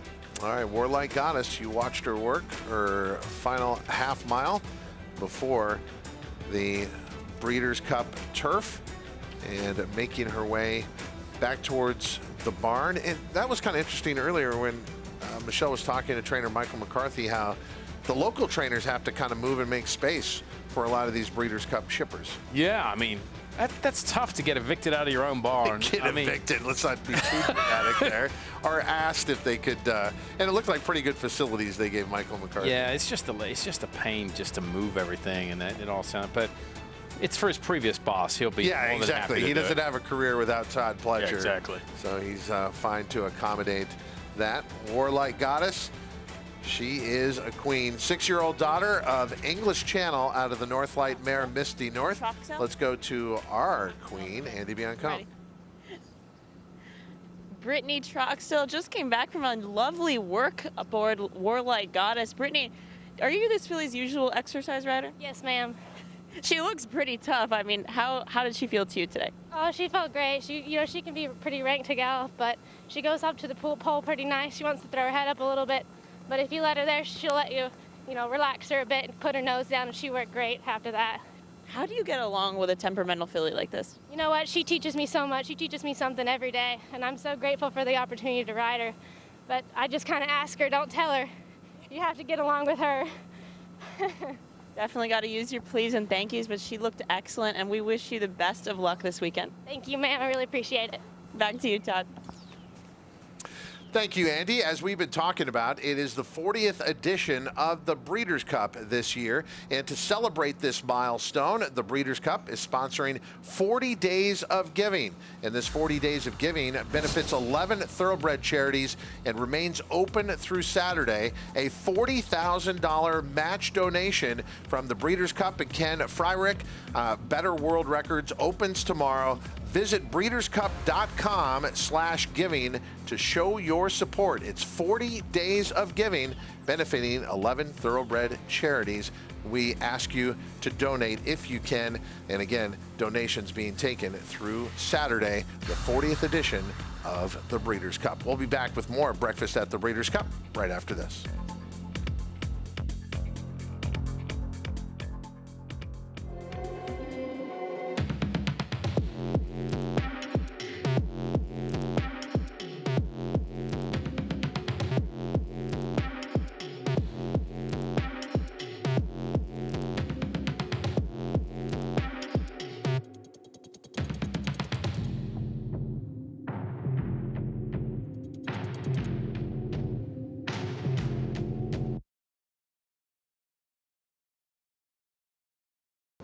Hey there, it's Craig Carden. I know I can't believe it either, but the World Series is officially here. So if you're choosing to make a wager on the series this year, please be sure to do so responsibly. Gambling should always be fun, social, and entertaining. If at any time you reach a point where it's not all three, take a break, take a breath. Go to FanDuel.com/playwell. Go there right now. Run. Go there and learn more. FanDuel Casino has your chance at the #1 feeling, winning. Winning ranks higher than any other feeling, higher than number 30. Saying, I told you so. Told you so. Higher than number 89, the feeling of catching your car keys with one hand. And number 78, thinking it's Friday when it's really Saturday. New players get 50 chances at winning with their first deposit on FanDuel Casino. 40 years ago, we were founded for thoroughbred racing. For 40 years, we've set the stage for the world to come and race. We've dedicated our lives to our sport, to witness the unforgettable, to reach the mountaintop, to win a championship that defines a legacy. Our love, our dedication, our passion, it runs deep.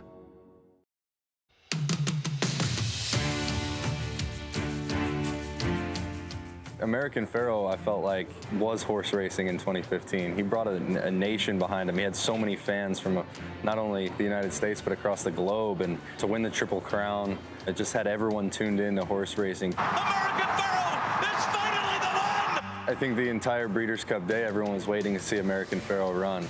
There was a buzz in the air. They're off in the Breeders' Cup Classic, and American Pharoah bounds right to the front. He broke well, and he was sitting beautiful right at the front. when he was coming down the stretch. I mean, he was so loud, unlike any environment you've seen in horse racing in a very, very long time, if ever. And now Victor Espinosa starts to pump on him and says, let's go. And they're all putting to full-out drives. And American Pharoah is getting away. And they're into the stretch. What a call that was. It was one of the best calls in horse racing. American Pharoah comes into his final furlong, and he's got a 6-length lead as they come to the wire. A Triple Crown winner, a Breeders' Cup winner, a horse of a lifetime. What a final send-off. What a way to end an incredible career. Just myself growing up, watching horse racing, loving the sport, to see the first Triple Crown winner in 37 years come back after a grueling campaign and win the Breeders' Cup, completed the Grand Slam. It was just a special, special year and a horse of a lifetime.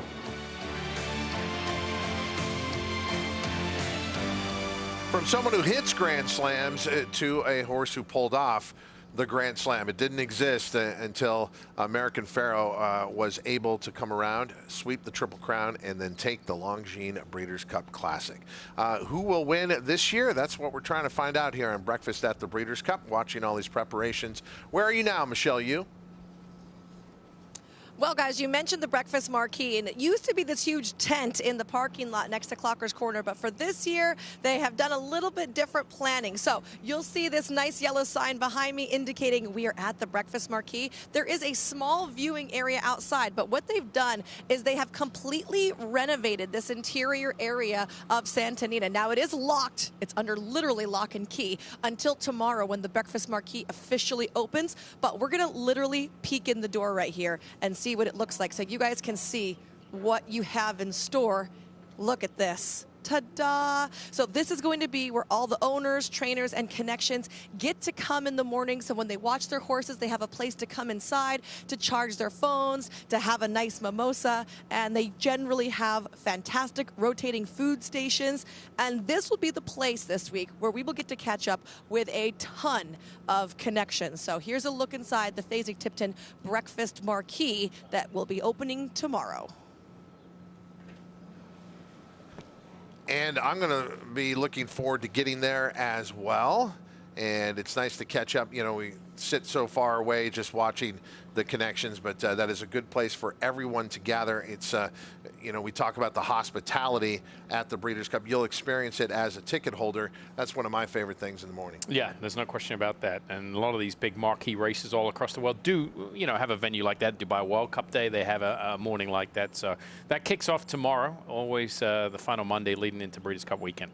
Yeah, and that's the thing we talk about going to other venues. They got to put up a lot of temporary structures. I don't think people understand until you get here just how enormous the facility is here at Santa Anita. There's plenty of space, plenty of permanent structures, and you can convert it like that. Yeah, exactly. And then they'll reconvert it back to race day accommodations midweek. Scott Hazelton is channeling his inner Mr. Rogers with an interesting sweater at Churchill Downs, but he's also thinking about international horses. Well, for most of the European invaders for this year's Breeders' Cup, right now it's all about waiting out quarantine. A lot of them arrived late last night between 9:30 and 11:30. In fact, 7 vanfuls, trucks arrived late last night, got tucked into their quarantine situation at Santa Anita.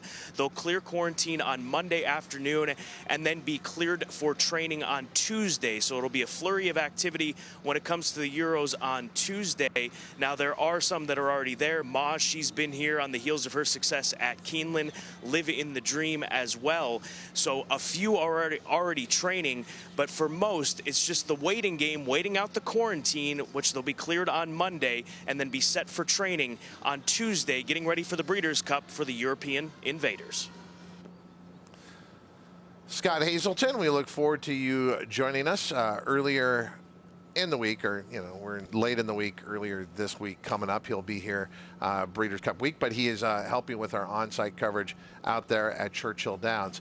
Let's take a look at the pre-entries for the biggest race of the 2 days. It is the Longines Breeders' Cup Classic, and Usba Tesoro, a horse that we've been watching this morning, your Dubai World Cup winner and your Japanese-based champion. Yeah, and gaining traction throughout the week. I mean, he looks phenomenal. He worked a mile earlier today. Yeah, and, you know, we were talking about the different approaches to the game.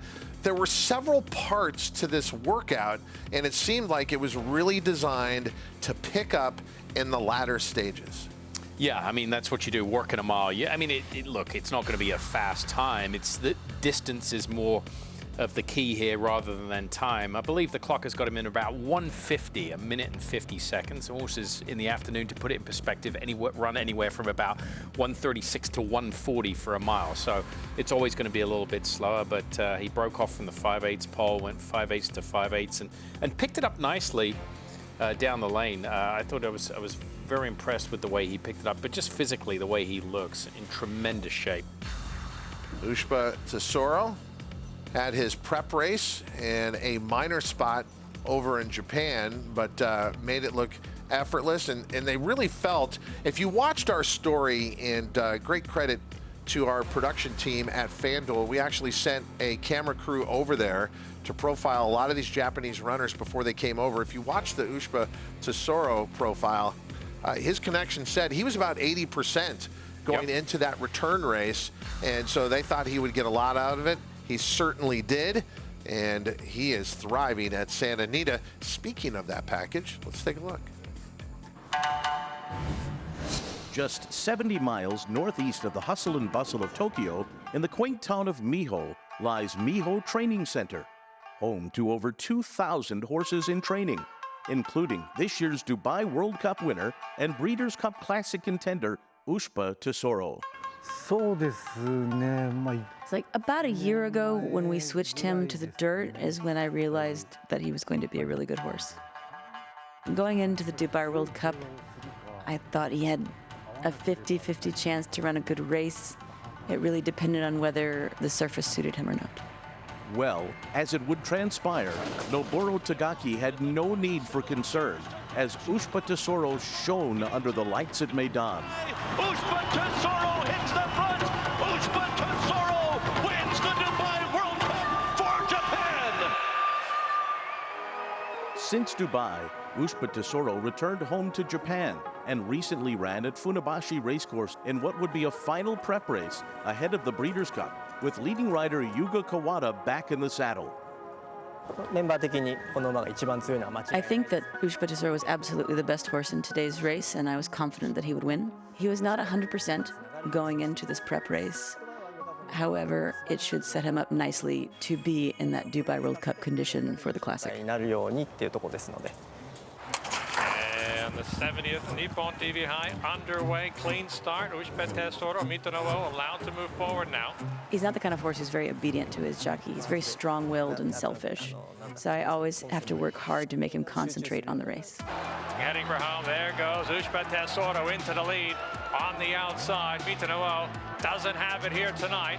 Usba Tesoro has it though, warming up for the Breeders' Cup Classic. When I say he's all warmed up and ready to go, off to America, number 4, Usba Tesoro in for the victory. His performance was honestly more than what we expected. We were just looking to sharpen him up for the Breeders' Cup. We felt that this race was kind of really important before we ship him overseas. The Breeders' Cup Classic is a real tough race to win. The horse has to start well, travel well, and finish well. You get a sense that running in and even winning this year's Breeders' Cup Classic wouldn't just mean the world to the connections, but it's also carrying a certain amount of pride. Pride that Japan is now competing at the highest level on the world stage, and not only winning, but quickly becoming a force to be reckoned with. It's not just about me and the trainer. This is for the entire Japanese racing industry. Challenging the Breeders' Cup Classic is historically important. He's one of the best dirt race horses in Japan, and I'll make every effort to win to bring honor and glory to the Japanese Racing Society.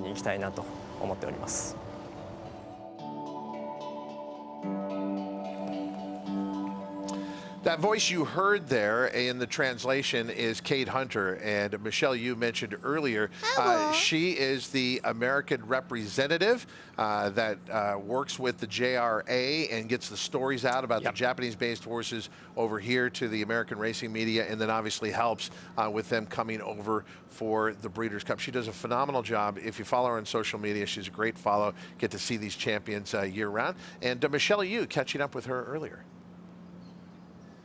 I have finally tracked down the very, very busy Kate Hunter, who's representing the Japanese horses here. Can you kind of just give us a nice roundup? Because we've got to see a lot, but not talk to anybody.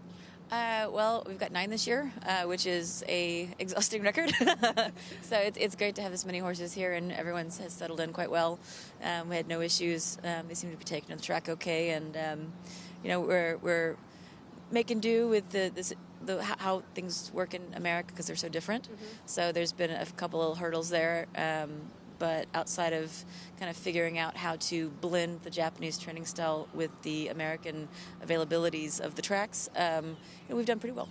And we did see Usba Tesoro work today. Did you get any reaction from that? I saw him walking back. He looked like he didn't even work. Well, he's not necessarily the best worker, and but he always. The groom was pretty happy with him. I asked him in the paddock how he felt. Like, did he feel like he was kind of on par with how he was in Dubai? And he's like, yeah, I think so. I think we're getting there. And Songline is my personal favorite of the Japanese contingent. I've been stalking her every day. I'm sure her exercise rider sees me and runs in the opposite direction now. What have been your takeaways from seeing her out here? Well, she's just always gorgeous. I've gone to Saudi with her a couple of times now, and I really enjoy being around her. She's just a beautiful animal. I'm super excited to be able to bring her. I tried to bring her last year, and it didn't work out. But I'm really happy to have her this year. So she's going to be one of my. I'll bring you the Breeders' Cup plushie when they make one. I was going to ask about that. They're going to be making a Breeders' Cup Mile plushie, I think. So excellent. I can't wait to get that for my collection. My final question is, how do you say in Japanese, "My horse was amazing"? Because I feel like that's what they're going to be yelling, and I want to know. Watashi no uma wa subarashikatta. My horse was amazing. Try that one, Todd. Breeders' Cup Classic Daytona Umaga Tachimaska. That is who will win the Breeders' Cup Classic. Nice. Of course, Japan. Yeah, exactly. When you sit in the grandstand at Tokyo Racecourse, you can see Mount Fuji on a clear day. Here at Santa Anita, you can see the San Gabriel Mountains. We'll be back right after this.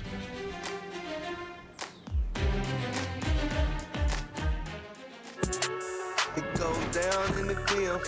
With FanDuel, every night is a watch party. New customers bet $5 to get $150 bonus if your team wins. Bet all the stars with all your friends and tell them that they get 3 months of NBA League Pass on us with any $5 bet. Only on FanDuel.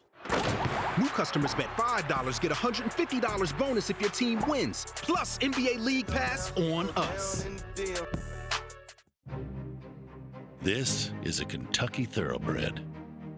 This is a Kentucky-built Powerfoil industrial fan. Like a Thoroughbred, it too delivers unrivaled performance.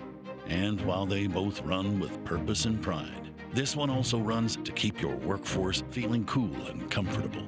Powerfoil, our best-selling big fan hands down. BigFans.com. Comfort without compromise. Dream Storm to win the Rico Woodbine Mile. She's going to do it. Simple Verse has won the Ledger. Snake Neck Spear and Sheen Murphy get through and have won. It's getting really tight. The star of the season, Roaring Lion. The purple cap. Kamiko the far side of him. Kamiko's won. The other midline. Mongostina has just won it with Mosse. Ocean Road after going to Vegas. Ocean Road. It is going to be Caravelle to win the Turf Sprint. A man, his tractor, and his family. These are the Upshaws. Though he goes by Shaw, which stands for skilled hands at work. From cutting hair and mowing grass to roasting marshmallows, he's got a grasp on what matters most. There's a story in every piece of land. Run with us on a John Deere tractor and start telling yours. John Deere is the official partner of the Breeders' Cup World Championships.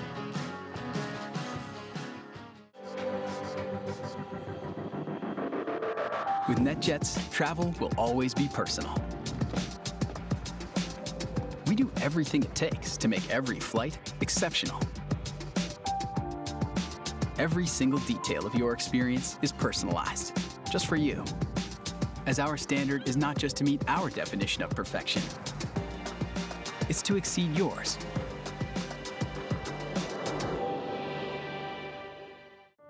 Your brain is an amazing thing, but as you get older, it naturally begins to change, causing a lack of sharpness or even trouble with recall.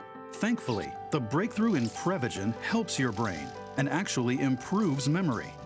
The secret is an ingredient originally discovered in jellyfish.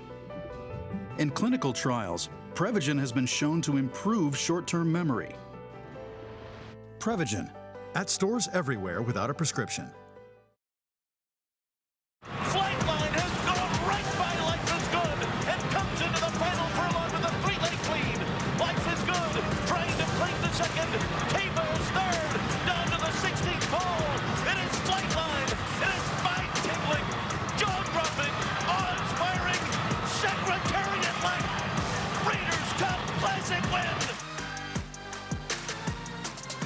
You don't break out a Secretariat comparison unless you're really, really good. Flightline did not have a lot of starts, but he left an impression on us. Yes, as impressive as that Longines Breeders' Cup Classic win was, it was his FanDuel Pacific Classic win that will stand the test of time. The winning margin, nearly 20 lengths, we'll never see again. Yeah, I mean, we thought Beholder was impressive a few years prior, but he absolutely smashed the competition that day, and lightly raced, but an absolute champion, superstar. So a meteor on the racetrack, and now he is a bright light in the breeding industry. Let's get an update on Flightline at Lane's End.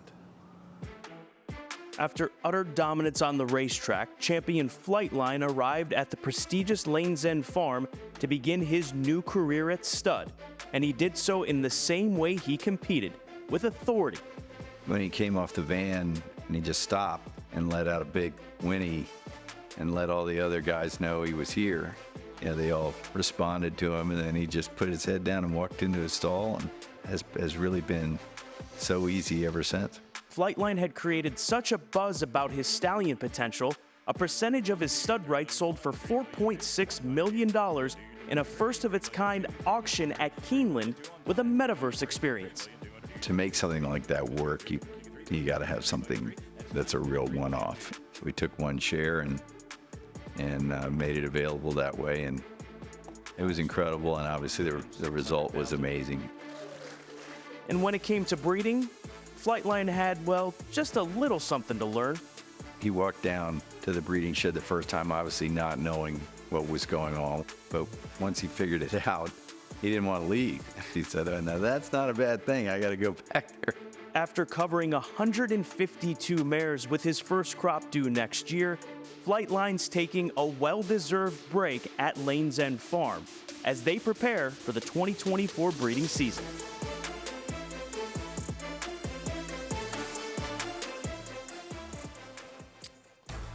Wow. Was it confusing for you the first time? Flightline at 6 for 6 and dominant, and named the world's highest rated racehorse in 2022. And look at those highlighted Grade 1 wins, the Malibu, the Met Mile going over. He had a troubled trip, and the Met Mile scared off a lot of the competition too. Yeah, exactly. Broke out of the gate. A little slow. Purchased for $1 million, 6 starts. Made a lot of money there. He's going to make even more at the breeding shed, especially as he knows what to do now.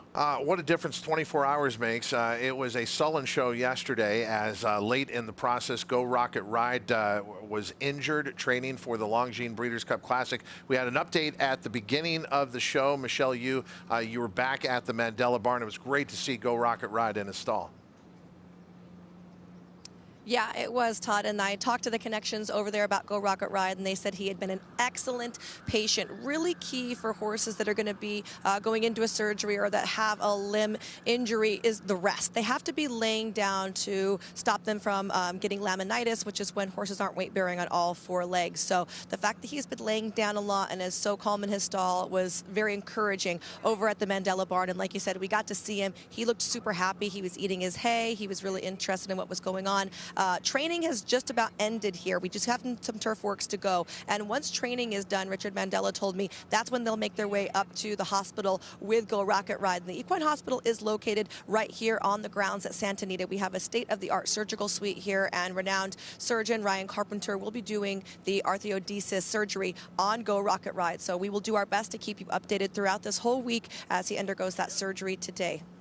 Michelle, you've been phenomenal following all the stories, but we appreciate what you did with Go Rocket Ride, that hustle immediately after the injury, and now this follow-up today. And as Michelle said, our promise to you, we'll give you more updates as they warrant. Amazing, you know, we talk about Tommy John surgery for baseball players, the advancements for surgery in horse racing as well. It mimics what we see in human. They've taken the human technology and applied it to the equine athlete, especially the last couple of years. As far as surgery goes, I think arthroscopy is being the big development the last 25 years, where the surgery is less invasive. With an injury for Go Rocket Ride, it's a little more extensive. They're going to have to perform an arthrodesis, which basically is a joint fusion. You take, you know, a bone above, a bone below, and you fuse it together with plates and screws. It sounds very basic, but we've all seen those x-rays with the screws in. The recovery is key, minimizing the infection that could set in. Obviously, you know, when these horses go down and they have a compound fracture, they're sliding around on dirt. That's always a big issue. They'll flush out the leg with antibiotics and that. So the fact that he's a good patient before the surgery, I think, is very indicative of what could happen afterwards. The recovery and, you know, getting them to stand after anesthesia is the most important part post surgery. So obviously we'll be monitoring this situation the next 24, 36 hours and ongoing. Much better way to end this morning. We hope you've enjoyed breakfast at the Breeders' Cup. Don't forget, tomorrow at 4:30 local time, we will have on-site coverage of the Breeders' Cup draw, brought to you by Rood and Riddle Equine Hospital. Mike Joyce will be there on-site at the Pasadena Civic Auditorium, and our full team will be covering the action. We hope you got your jollies, just like a lot of these horses with their jolly ball during this show. Our thanks to Fasig Tipton and Windstar, bringing you breakfast at the Breeders' Cup.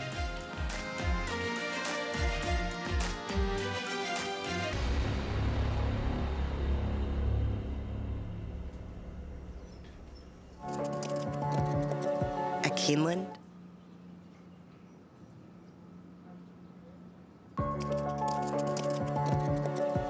Keeneland, a horse will always be measured in hands. Hands that see, that sense, that speak.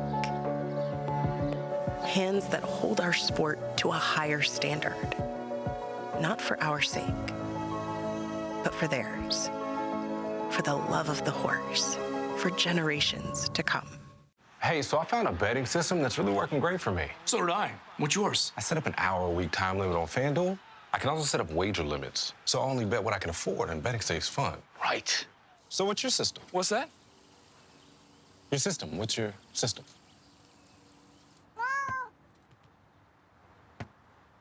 What is that? Every bettor has a system. Make FanDuel's responsible gaming tools a key part of yours.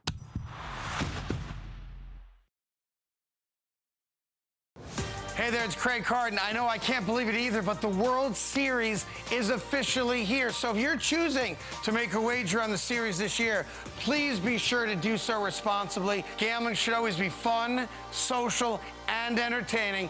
If at any time you reach a point where it's not all three, take a break, take a breath. Go to FanDuel.com/playwell. Go there right now. Run. Go there and learn more.